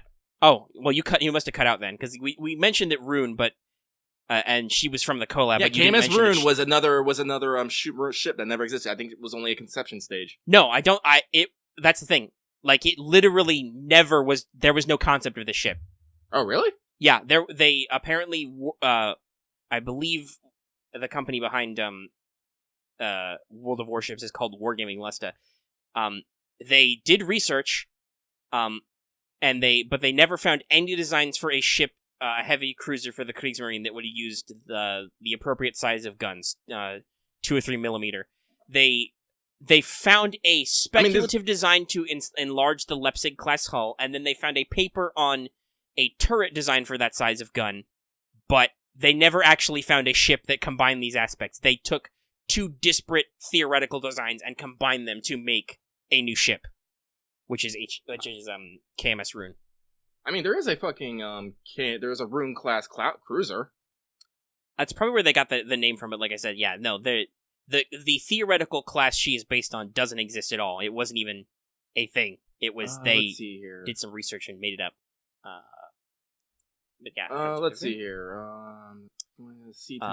French de Gros did actually exist. Well, French de actually I looked this up because I was talking about this with One Fat Panda. The French de Gros there I'm talking about was actually from like World War One. The French de Gros in the collab is from like from the future. Okay, well, I'm doing some research now. So she did exist on paper. The World War II. We're talking about that Nazi stuff. The Kriegsmarine, Frederick de Gros, theoretically existed. Was an H-39 class vessel. It had several of them had preliminary keels laid down, but they were not actually completed. However, it wasn't uncommon for them to recycle World War I names, though it doesn't look like there was an official it wasn't officially attached to those hulls. But yeah, the theoretical Frederick de Gros design was actually based by these designers on a hull type which was theoretically laid out, but they never actually got anywhere with. I don't think the name was officially considered, but they can still be like, oh, we can that's a cool name. We can do some stuff. Yeah. So as I said, they're not against like taking some liberties with these ships. That's Karl the Great Axe. This is Frederick the Great. Frederick the Great is Frederick the Great. So yeah, that's super interesting. As I said, the world building is kind of meh, but they are pulling a lot of interesting details from factual history. Oh, this is also super funny. Apparently, Frederick de Gros is like a super good ship in game, which is funny because apparently in World of Warships, that it's like a like we said, it's like a high tier ship that's actually not really good. It's apparently really clunky to use, so it's funny that they took that design for a collab in Azure Lane and made it really cool. I suspect that they're gonna have to lean into those collabs if they want to flesh out, because the nature of the Third Reich and like the environment they were in was like they built a lot of subs and they built a lot of destroyers. They did not necessarily have the money or the inclination, because Hitler really didn't like the Navy, to build lots of ships. And actually, tactically, they didn't need a lot of carriers because they were mostly policing, the North Sea. So, hey, there's land right there. As opposed to us, the United States, who's like, fuck, we gotta cross the Atlantic or the Pacific. So, yay, carriers. But yeah, that's super interesting. And honestly, like, from a certain sense, this game makes no fucking sense about stuff. Like, we talked about, Inkstained Steel. Apparently Nagato lives in a tree and listens to prayers and souls or something from God, and I'm like, souls are actually like quantum data? What the fuck does this mean? Like, it's fitting the Japanese themes perfectly. It's weirdly spiritual with making no fucking sense. And I'm like, what? I'm looking at the dialogue. I'm like, are like some sort of like. But you're a girl that is also a ship. Why are you a priestess speaking to souls of dead? Never mind. I'm gonna ignore it now for my own sanity. I'm gonna edit that out of my consciousness, and I'm not gonna pay it any mind, because goddamn, It's so weird. So like, yeah, if they want to take some artistic liberties to build cute girl designs, like go for it. Girls Frontline does that all the time. They take weird.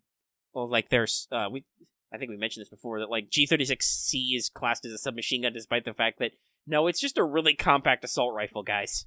But you wanted to do class balance, and kind of spread that out.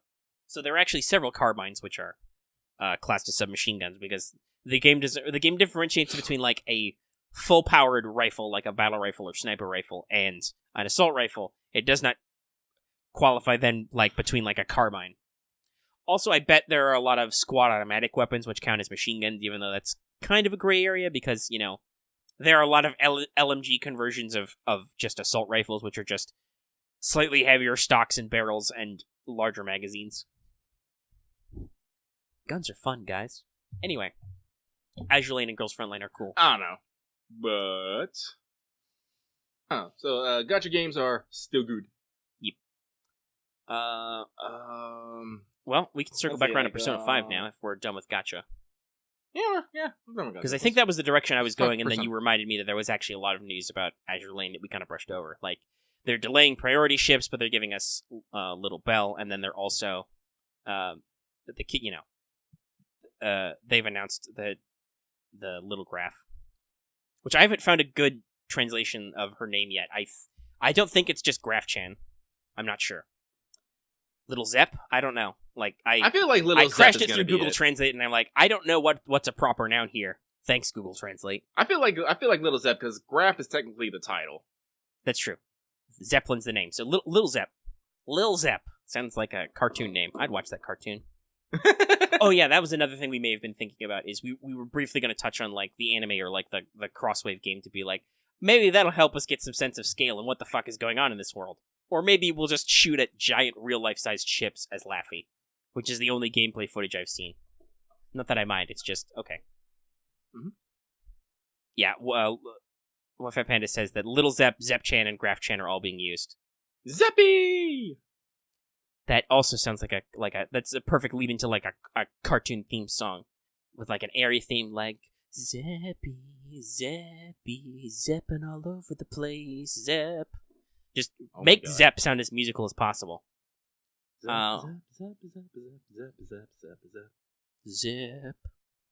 Alright. That's our musical number out of the way. Let's talk Persona 5. So, there was a quote-unquote exclusive leak, which, I mean, okay. So, like, on the one hand, I think most of the stuff they said is likely, but at the same time, like, they, this one place, what were they?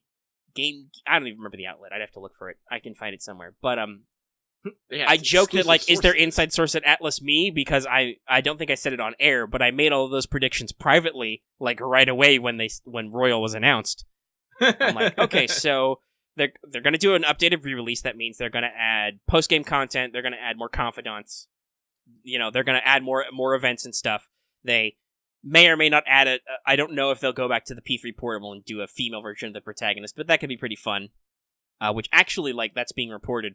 But I actually did some digging on my own, and apparently there is concept art and unused models which are left in the games files, which look like a female Joker.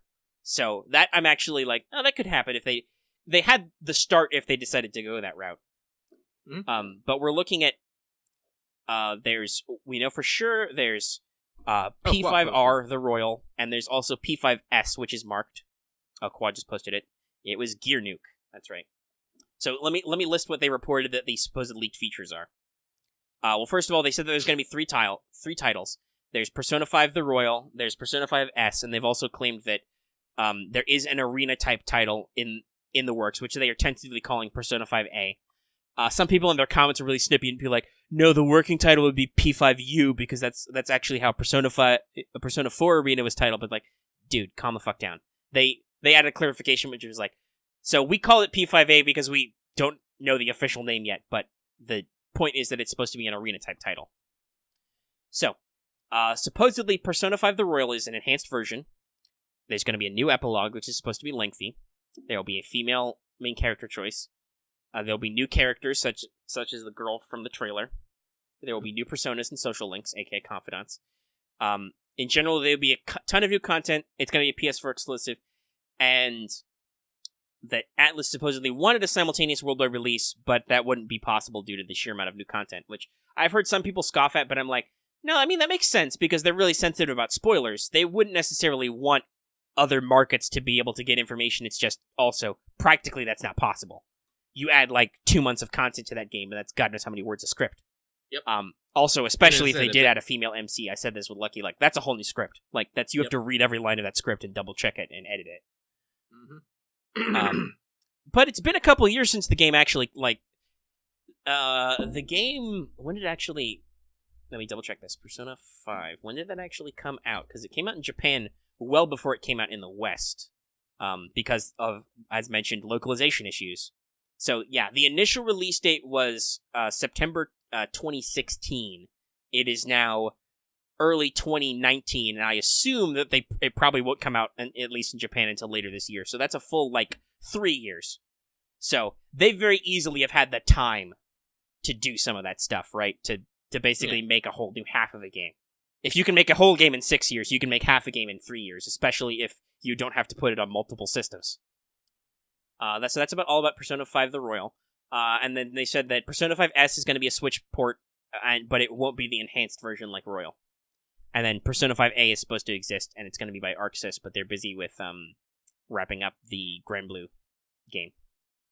Now, this is interesting because I have heard that our good old buddy Jason Schreier has reported that, according to his sources, there's not going to be Persona 5 on Switch.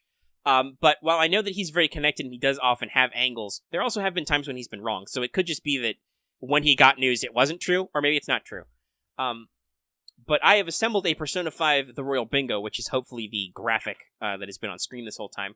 And I have put 3 options for a portable version of Persona 5. I have put Persona 5 on the Switch, Persona 5 not on the Switch, and Persona 5 on the Vita somehow. That's a joke, but that would be really funny. But the Vita is dead, guys. It's not gonna be on Vita. Unless it is. Note that these are not necessarily required for you to get a bingo. But the bingo card is also not serious. So we're gonna, the official news, the more details on Royal will be later this week, in a few days. I think it's Wednesday. Maybe earlier than that because Japan. Who knows? But I'm gonna read off our bingo options. The free space in the center is You'll Never See It Coming, of course. Because that's your free space. So we've got Persona 5 the Switch, female MC, like I said. I could see them not doing it, but I could also see them doing it. They clearly considered it. Excuse me. He's tight again. New music. Hopefully not as much of a disappointment as it's well, okay. I won't cast too much shade on It's Time to Make History. I didn't play Persona 4 Golden, but it's no, wake up to the truth. Gonna be real. It's not as good. I cast shade on it anyway. New bosses. New endings. Bonus dungeon, which is really hard. That's a pretty obvious one. Difficulty is rebalanced. New confidants. Available as DLC. So that's I think a hope a lot of people have is that maybe you can get it as a DLC pack for the core game as opposed to actually buying it again. Depending on what they're doing, they might do it either way. But this is 2019. Hopefully you can actually do that sort of stuff. Yeah. You must be tired. Sorry. It's on the bingo card. You never know. Double secret true royal ending. So not only new endings, but there's going to be an extra special ending. New costumes. I feel like that's probably a given. Here's a big one for us. Romanceable Sae. Yes! Listen, if you're going to give us an epilogue, we can hang out. The time she sees us most is on Christmas and Valentine's Day, I think. So, when we get out. You really don't, because here's the thing about Sae. You run into her a couple fucking times.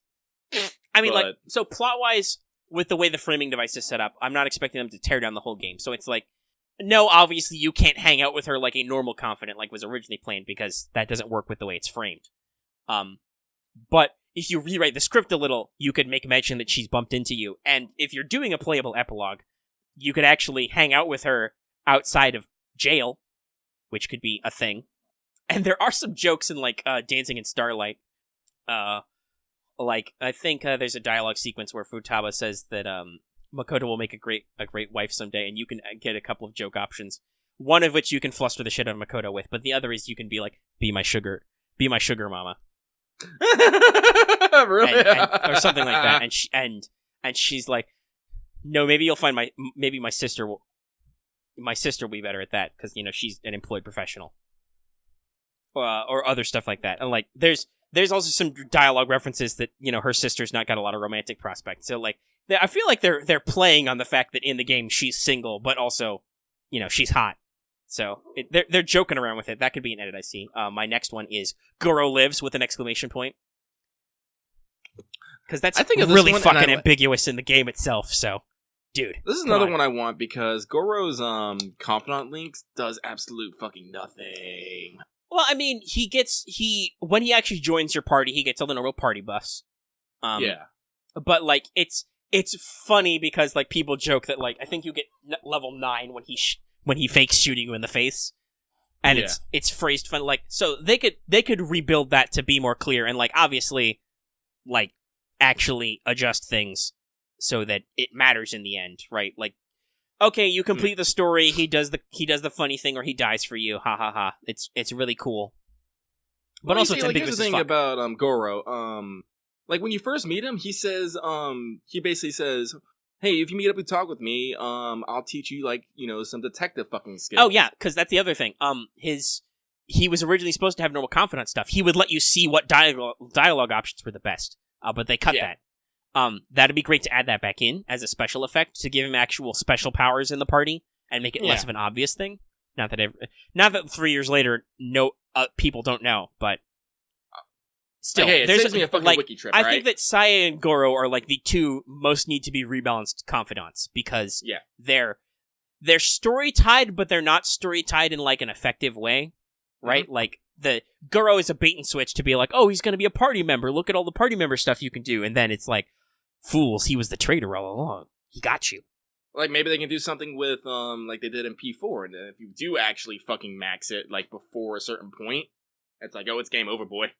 Another bad ending. Yeah, because that's the thing in P4 Golden. You can get a fucking social link with Adachi, and you get a special ending where you lie and let Adachi get away with it because he was your friend. Don't do that, by the way, kids. That's not cool. Adachi's kind of an asshole, and he really needs to...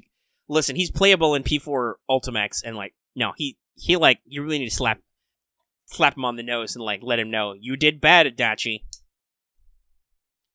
Like, it's funny, you think that when he comes back as a playable character, oh, he's gonna be a villain. No, he's not a protagonist, he's still a bad guy, but he's like, no, listen, these fucking dumb kids won, and their version of reality is true, so let them do their thing in life, assholes.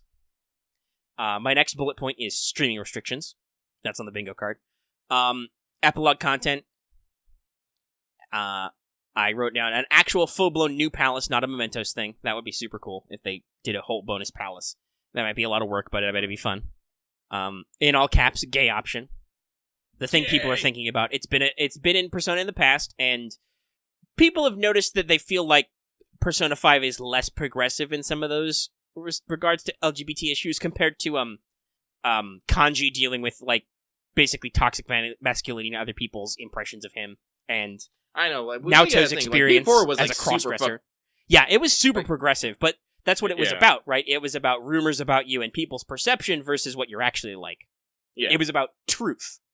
And Persona 5 is about rebellion, and in Japan, that's not really a rebel social issue, right? Like, I can feel like they wouldn't think that that's like a societal thing that you need to fight against. In the States, there's definitely some more of that.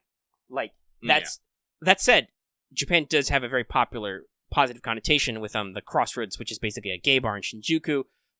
Lala Escargot won the #1 character poll in Japan, so people really like her. Fucking Lala is great. I fucking Lala's love her. Lala's amazing. Yeah, she's the best. She's the best part of a highest social link. I'm sorry. But yeah, so I put that on there. BT Dubs. This is my prediction. If they do it, if they're gonna do female MC, the one universal constant's gonna be Futaba. Like, because I joked about this. Also, she's apparently pretty handsy and dancing at Starlight. If you pair her with like Makoto or An. Oh wow. Which is hilarious. So, and Futaba also has some interesting dialogue choices in Mementos. Like, I think Kanji at one point says, "You sound like more of a dirty old man than me." Persona 5 Arena is on there as a guest because, like, it could be. I mean, they've got a long history of it, and I wouldn't mind it. I think that'd be another good way to do post game stuff. Also, the question is if it was actually in the quote unquote Arena franchise, like, Are we actually going to tie in 5 to 3 and 4? Like, because that was a really interesting thing about the 2 arenas was they actually, like, showed us what characters in from 3 and 4 are doing. Yukari is in college, and she's also playing the pink Featherman Ranger on Featherman right now. She, jump-started her acting career. And Junpei is a coaches kids baseball, which is why they're dressed like that. Though Mitsuru is still a CEO running a fucking secret shadow corporation in tails with the Japanese government to stop shadow shit. So it's funny. Like, some of the Cease members have perfectly normal lives, and then other people are like, no, that's weird. Like, Akihiko doesn't have a shirt in Persona 4 Arena because he's been traveling the world training to punch better. It's so funny. It's really funny when they run into the P4 crowd too, who are like still high school students and like, wow, you guys are extra compared to us. Well, maybe not compared to like Naoto, who is, secret detective, but that would be really interesting to see because they explicitly call Goro Akechi the second coming of the detective prince. Like, what is Naoto doing right now? Other than the fact that I think in the Naoto manga, I don't think you can call Naoto the detective prince anymore because she grew her hair way the fuck out and rides on motorcycles. Moniker stick. We'll see.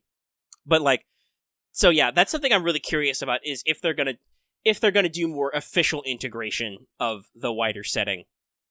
Because there's stuff that happens in P5 that's super interesting and makes me wonder about stuff.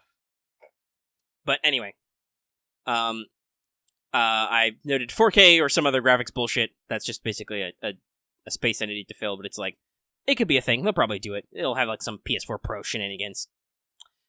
X number of, it's in quotes, X numbers of hours added, so basically if at any point they announce that a set number of hours is added, considering that Persona 5 is already like, I think 80 to 100 hours for a good solid run. Yeah. Because I think my total is like 200 something hours. I could pull it up and check, but it's I could. I know I think I'm on like my 3rd playthrough. Oh yeah, here's a great one. I didn't miss this earlier because I was looking at my bingo card, but Kwa, I believe when we were talking about Goro Lives, said hits you with an "I lived, bitch" text. Yeah, that'd be pretty funny. You just get a fucking text message from Goro after he's supposed to be dead, and it's just like, "I lived." Shit.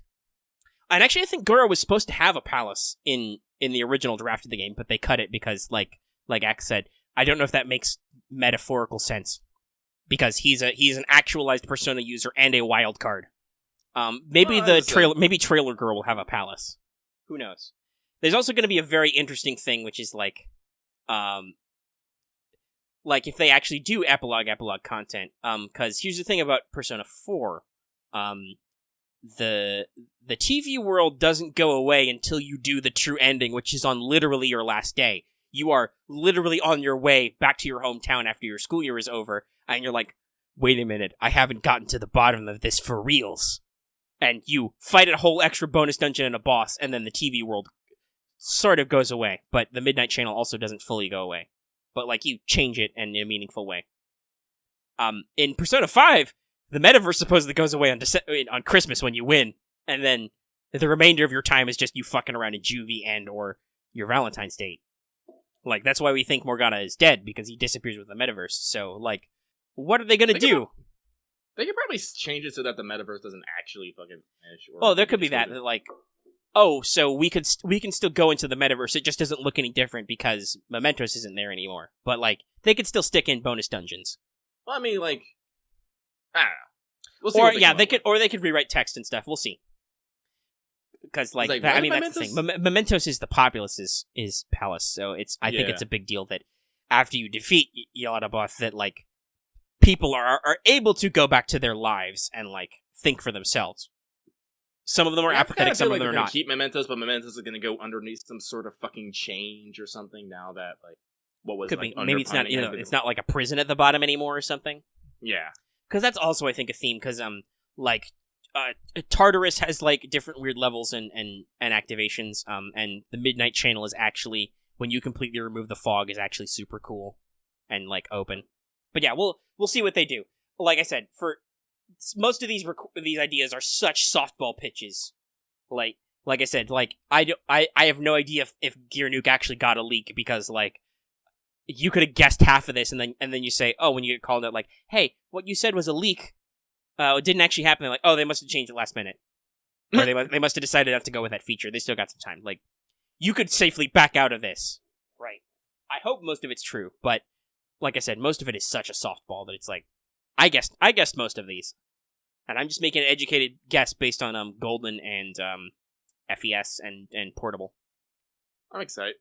Yeah, I mean, I'm super excited for it. I love more Persona. Like, the only reason why I haven't gone back and started playing more Persona 5 is like start another run. Is just like, no, they're gonna announce the Royal. There's no point in getting deep into a Persona 5 run until I figure out what exactly the setup for the Royal is. Like, until they actually give me the features and, like, am I going to have to buy it separately? Is it DLC, etc., etc.? Like, and there's no point in getting into a 100-hour slog. Or maybe a 50-hour slog, because I've got all my stats maxed and I've done all my confidant stuff, so I can just blitz through that thing. As I said, I'm trying to work. I'm still trying to get platinum on Persona 5. So I should probably go back and round out some of my trophies. I love that game so much, I could afford to platinum it. I could probably afford to buy a couple of costume DLCs and see how funny that is, but nah. But yeah, so that's the thing we're expecting, and like I said, I'm getting conflicting reports from supposedly people who have sources that it'll be on Switch, it won't be on Switch. I mean, if you're PlayStation and you've secured an exclusive for the updated version on PS4, but you let Atlas negotiate to put Joker in Smash, like, I'd let him have a version of Persona 5, especially if it's based on, like, the PS3 version, because, hey, spoilers, they developed 2 versions of this game, and boy howdy, it's got to be a lot easier to port from PS4 to Switch than from PS3 to PS4, because 2 of those things are basically computers. One of those things is, like, a half supercomputer thing. Listen, I love the PS3. It was expensive, and it was really complex in terms of architecture. Oh, yeah. Cell processors were really strong, but nobody knew what the fuck to do with them. But yeah, so, like, I'm super excited. We'll be glad to get those later. But, yeah, no, I'm just expecting the usual turnout from, like, a Persona game. There'll be some extra characters, some weird plot. You're gonna be, even though she says she doesn't like the Phantom Thieves, you're totally gonna be able to bang the redheaded chick. They always add at least one new waifu in these. Like, actually, I'm trying to think. I think in the original Persona 3, you couldn't social link, I guess. Because she's got you couldn't. Yeah, that was something that was added in fucking FES. Because her social link is the Aeon, which is an alternate link. Yeah, no, Axe, you've got it right. The arc of dislike to intense. Yeah, I mean, we were at odds, I think, with every single female party member. Technically, I think On was faster, but there was still a little bit of, like, well, mostly it was antagonism to Ryuji. But let's be real, who the fuck doesn't ship Ryuji On? It's my ship. It's On's English voice actor ship. Also, because you can get cross-dressing skins in Dancing in Starlight. Ryuji literally just dresses as On. He's even stolen her fucking sweater. Like, he's got her pigtail look, and he's literally just stolen her sweater. That smug motherfucker. I love Ryuji. He's so great. He's such a good bro. Good boy, Skull. Everybody's too harsh on you. He's kind of an idiot, but goddamn, I love him. He's an idiot, but people make too much fun of him for yelling about how we're the Phantom Thieves. I don't know. Well, I mean, you say that also. There's the other thing too, that, like, there's also a lot of vibes between Shiho and An. That could be an interesting thing to like, because we were talking about this. Like, what are your romanceable options if you did a flip of confidants for a female? Right. That's a little bit of a narrow field. There's not a lot of dudes, so they would have to add some new ones, probably, or they'd have to open up some options. But I feel like, based on the dialogue, you could maybe swing most of your female party members. Because, like, Futaba definitely, but An and Makoto definitely have some touchy-feely dialogue with other ladies, which could be suggestive. Haru is, I don't know. Haru's a lovable Haru's floof. a precious ball of fluff, alright? Yeah, she's a lovely floof, but I feel like at times she is violent sexual. Why do I get a thrill when shadows scream for mercy? And Ryuji's just in the back being like, hey, everybody, don't piss off Noir. That's a strong Persona theme is ladies be scary. Like, I often judge a person's characters by their weapons, and remember, Haru gets a fucking grenade launcher and a fucking battle axe. Yeah, so... Haru's like heavy duty, and well, I mean, you say it's displaced axe, but I think that's the point, right? The whole point of Persona is you tear off your mask. You literally tear off your mask. Haru's mask is that she's just a fluffy pushover. She's like a weeble wobble. You're just, she is what we call in this business bully, with 2 L's and an I. Like she's just the character she's supposed to be in society. Is she's supposed to be the diminutive, submissive woman child who just sucks up whatever happens to her and it does, whatever perfect life, even though her fiance is a dickbag. And I wish we could have punched him in real life. Oh but, my god. Because I was just watching the Awakening scenes the other day, and goddamn, even if it's her dad's cognition of him, that guy's such an asshole. I also kind of hope that, like, if there's something, like, this ain't on the bingo card, but I kind of hope, like, maybe they rewrite Haru a little bit so she gets a little bit more screen time. Well, I would say, especially if you add a playable epilogue, oh my god, guys, like, put more Haru in it. She is so undersold by the fact that she's the last character. Yeah. And she has such a high standard to jump into to join her confidant. Like, because here's the thing, like, in P4, Naota carried, herself. But also, here's the important thing, Naoto was super set up. You see Haru a couple times before you meet her, but you don't actually feel like she's involved. Naoto is like, who's this mysterious boy who's putting his nose in our business and asking people mysterious questions, right? Yeah. Like, Naoto is in the story before everything, and then Naoto drops a bomb that, like, hey, I'm Naoto Shirogane, and BT dubs, I don't think that guy that you caught because you were totally investigating that kid, but I don't think he was the real murderer, and to prove it, I'm going to set myself up. And they're like, you're fucking crazy. But we bail Naoto. And, like, there's a whole big deal with her character, right? Yeah. Haru doesn't have that. Haru has, like, a cameo where you see her briefly at the fireworks, and you can bump into her on the Hawaii trip because she's one of the other chaperones, but you don't really hang out with her. Yeah. Like, you don't get a chance to feel like she's connected to the character. That's much more Goro's shtick. But he's not a quote-unquote real party member is the problem. Like, he has, like we've discussed, a self-contained story arc that goes all the way through automatically. So, his foreshadowing is important, but it's also completely completed. Like, it's handled by the plot story. The Haru is not necessarily... Haru doesn't feel like she executes on all of her involvements, other than the fact that, like, obviously she has very high stakes in the final conflict because, the conspiracy killed her dad. Yeah. Also, I wonder if we're going to get any payoff about, like, people are questioning, because there's a lot of question about how involved with Wakaba's research Shido was, and, like, who the fuck Futaba's dad is. Are Futaba and Goro related? Are they going to drop that bomb on us? I don't know. This might be I feel like that would make their implicit comparison even more explicit, because obviously, and this doesn't resonate as much with Western viewers, but in Japan, being an illegitimate child who is not acknowledged is, like, a huge deal, and, like, it's a huge negative context for you as a bastard child, not just for your parents, which is really weird, and I'm sure that's why Persona 5 is so harsh about it, which is like, no, this is dumb and shitty. Like, you shouldn't.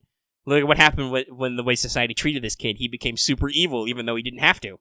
Like, Persona 5 casts a lot of shade on Japanese society. In the West, we don't get that. Like, okay, we can get that it can be unfortunate for you that you're a kid born on a wedlock, and maybe that it reflects badly on your parent. We don't usually put that on the kid, right? No. Like, I'm a bastard.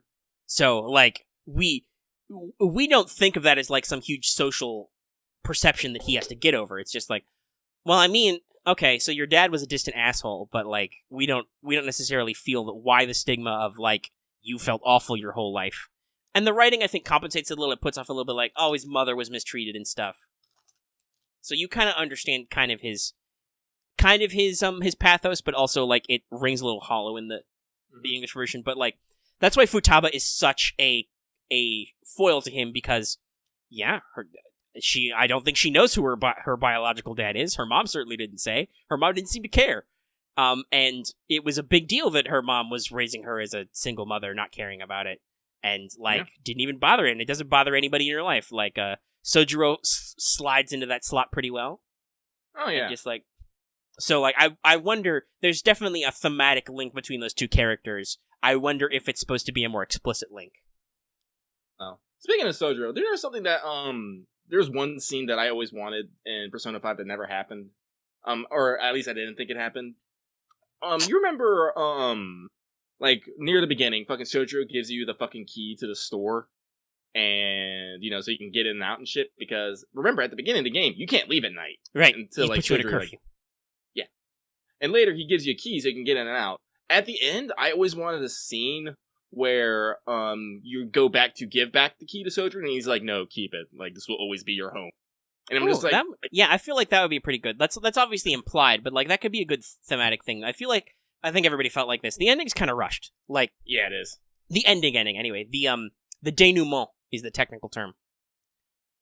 Because the climax is you get 100%, you summon Satanael, you use the Sinful Shell, you blow Yadalabot's brains out with is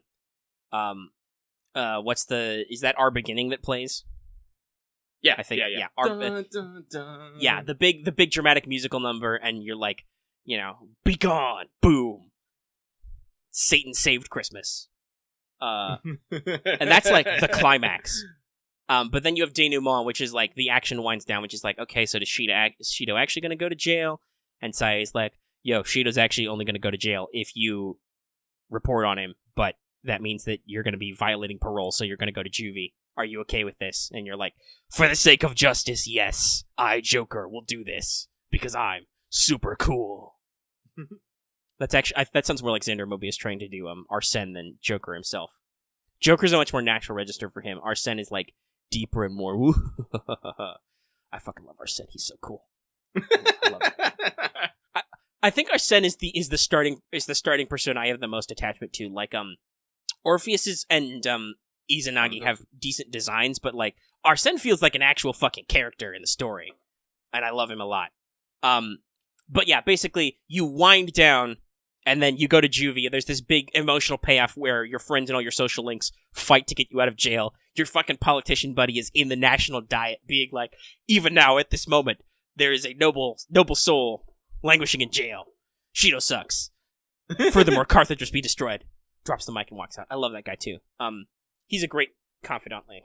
But, all your friends bust their asses to get you out. You get you out of juvie just in time after 2 months to go to your Valentine's Day date. And if you were a scumbag, you get your ass completely kicked. While Morgana and Sojiro leave you to die. They literally exit the scene and are like, whoop, that's your own problem. And you get your ass kicked. Which, why the fuck wouldn't you?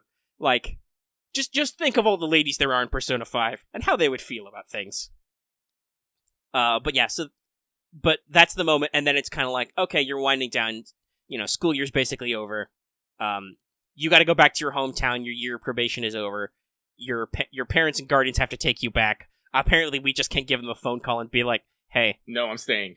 It's super cool here. Can I just stay with Sojiro-san? I'm working, I have a job, I have friends, it turned out okay. Like, honestly, that's the thing that, bugged me the most. I'm like, I have such a nice life here in fucking Tokyo right now. Why the fuck can't I stay? Well, yeah, it feels like even if Joker's parents are emotionally distant, like a lot of people think they are, because, think about the start of that game. But, wouldn't they be okay with him not returning to his home? Whatever. Maybe they'll address that in Persona 5 The Royal. But because that was that thing. It's like, man, I'm here. I have the hookup. Who got connections to the mob? I have the connections. And that's like I said. You can work multiple part-time jobs, right? You're employed. You're going to a good school. If you do the game right, your grades are going well. You've got teachers who will give you glowing reviews. Sojiro-san can say that you were perfectly okay. You helped around the shop.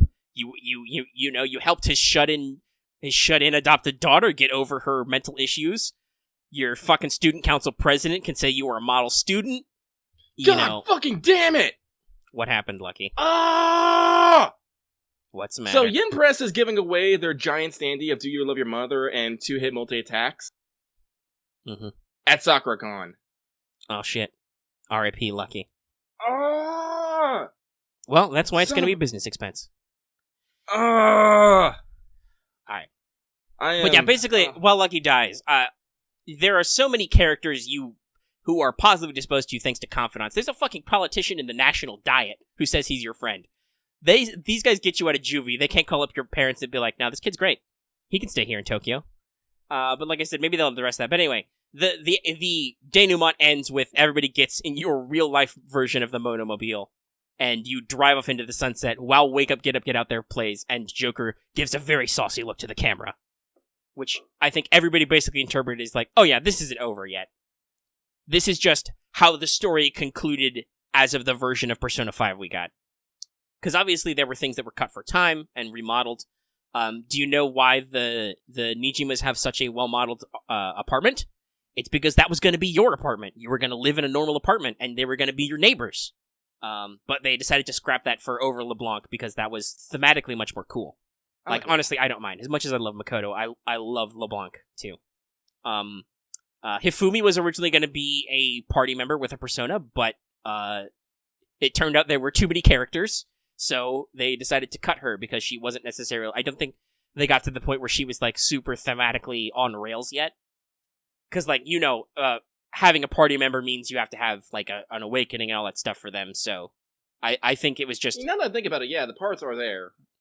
The idea is there, but at the same time, I feel like they... At the time when they decided they had too many characters, they were like, okay, Hifumi's got the weakest connection to this mess. Let's just make her a regular confidant. And, keep her storyline, but that way we don't have to do all the assets and other weird shit. And explain, like, would you just run into her in the church and then you get involved in her business like you do in her confidant, and then it turns into a palace? And then, of course, a palace is like, well, you need a whole new fucking month in the calendar, etc., etc. So, like, I'm guessing that's why. I know there are some people who are like, oh, well, I'd really like Hifumi instead of Makoto, but I don't know. I feel like the Western audience had some harsh initial impressions of some characters. Like, some people are not over Makoto's character because she is kind of a pain in the ass to you, but I mean, she's a senior in high school who wants to go to a good college, and her sister, the workaholic, is taking care of her. Like, why, when authority figures are putting pressure on her, basically, why wouldn't she be a pain in the ass to you, you fucking criminal scumbag? Like, that's the whole point of the game. The whole point of the game is that society is putting pressure on her to do dumb shit, and that means she's dumb to you. And the dumb shit is to follow you around in the subway with a magazine. It's so adorable. That was my avatar in Discord for a while, was that screen cap from the NA. But, like, yeah, no, the whole fucking point is... that that's her character arc, is to be like, wait, no, it's really dumb that I have to just shut up and do what adults tell me. No, that's not how this works. I am justice. I am the knight. I am queen. Punch. Where she has her Mementos dialogue about, does anybody know where I can buy professional quality brass knuckles? At which point I'm sure Joker is like, I know a guy. Hold on, I'll give you my hookup. He gives us super realistic airsoft guns. But yeah, so like, I don't know. There's some harsh things. Like, I kind of like Kofumi's character, but also I don't see them necessarily rewriting her again to put her back in as a party member. Actually, the more I think about it, I probably wouldn't have been at soccer Sunday. I would have Saturday, so I'd still be dying whether or not you would have gone to the panel Saturday, and you'd be back here so we could record something. Because obviously, if you were at a panel, we couldn't record a show. But yeah, I'm sorry. I'm going through the fucking 5 stages of grief. Yeah, you're rationalizing right now. Yeah, that's good. Rationalize. That's how we cope with this grief. Don't worry, Lucky. Someday we'll have an office. We can put all the giant standees you want in our front office. Yeah. The only person that you have to deal with is how you're gonna have to stare at the receptionist, who's probably gonna be an intern who's not paid enough money, and they're gonna give you a level piercing look as you put weird standees around them, and you're just gonna have to deal with that. Be glad I don't make them cosplay. We've also that's good. Note to self: Lucky doesn't write the employment contract. We have talked about how there's definitely going to be a nap room with body pillows where you can just relax and hug some pillows. I think that's pretty important in your workday. I often feel like napping when I'm working. I don't know if we want to get tangent fully on there, but yeah, I feel like especially in America's work culture, it's not as bad as Japan. Well, actually, no, Japan's work culture is kind of crazy too, because talking about Okamura and Haru, like the thing in her dad's palace about those robot workers just falling apart. That's That's a real thing. That's a metaphor for a real life thing that's really happening. But Japan has actually been like cracking down on that. It's like, no, you got to give people breaks. They can't have mandatory overtime and stuff. They have to go home, and they have to make babies, so we have a country. God damn you! Like, they actually have like a term for like the black companies. Like, that's an actual term of jobs that like completely overwork their workers and go through them like fucking cannon fodder.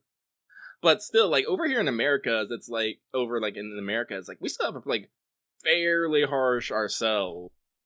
It's, like, not as bad as it could be. Because, and we've talked about this a lot when talking about, like, crunch and stuff with video games and video games. It's like, there's definitely an ethos of the creator to be like, no, I will knuckle under and get this done, and I will sacrifice personally. But also, sometimes corporations kind of, like, nudge you to do that. They're like, yeah, no, if you just work shitloads of overtime, that's acceptable to us.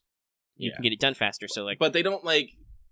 It's like, we're not as bad, but they, like... I've noticed, work culture does not necessarily put a lot of effort into de-stressing and relaxing. That, I think, is going to be a big push in hopefully the next decade, because that's a thing, I think that's a thing people are becoming more and more aware of, is, like, stress and burnout.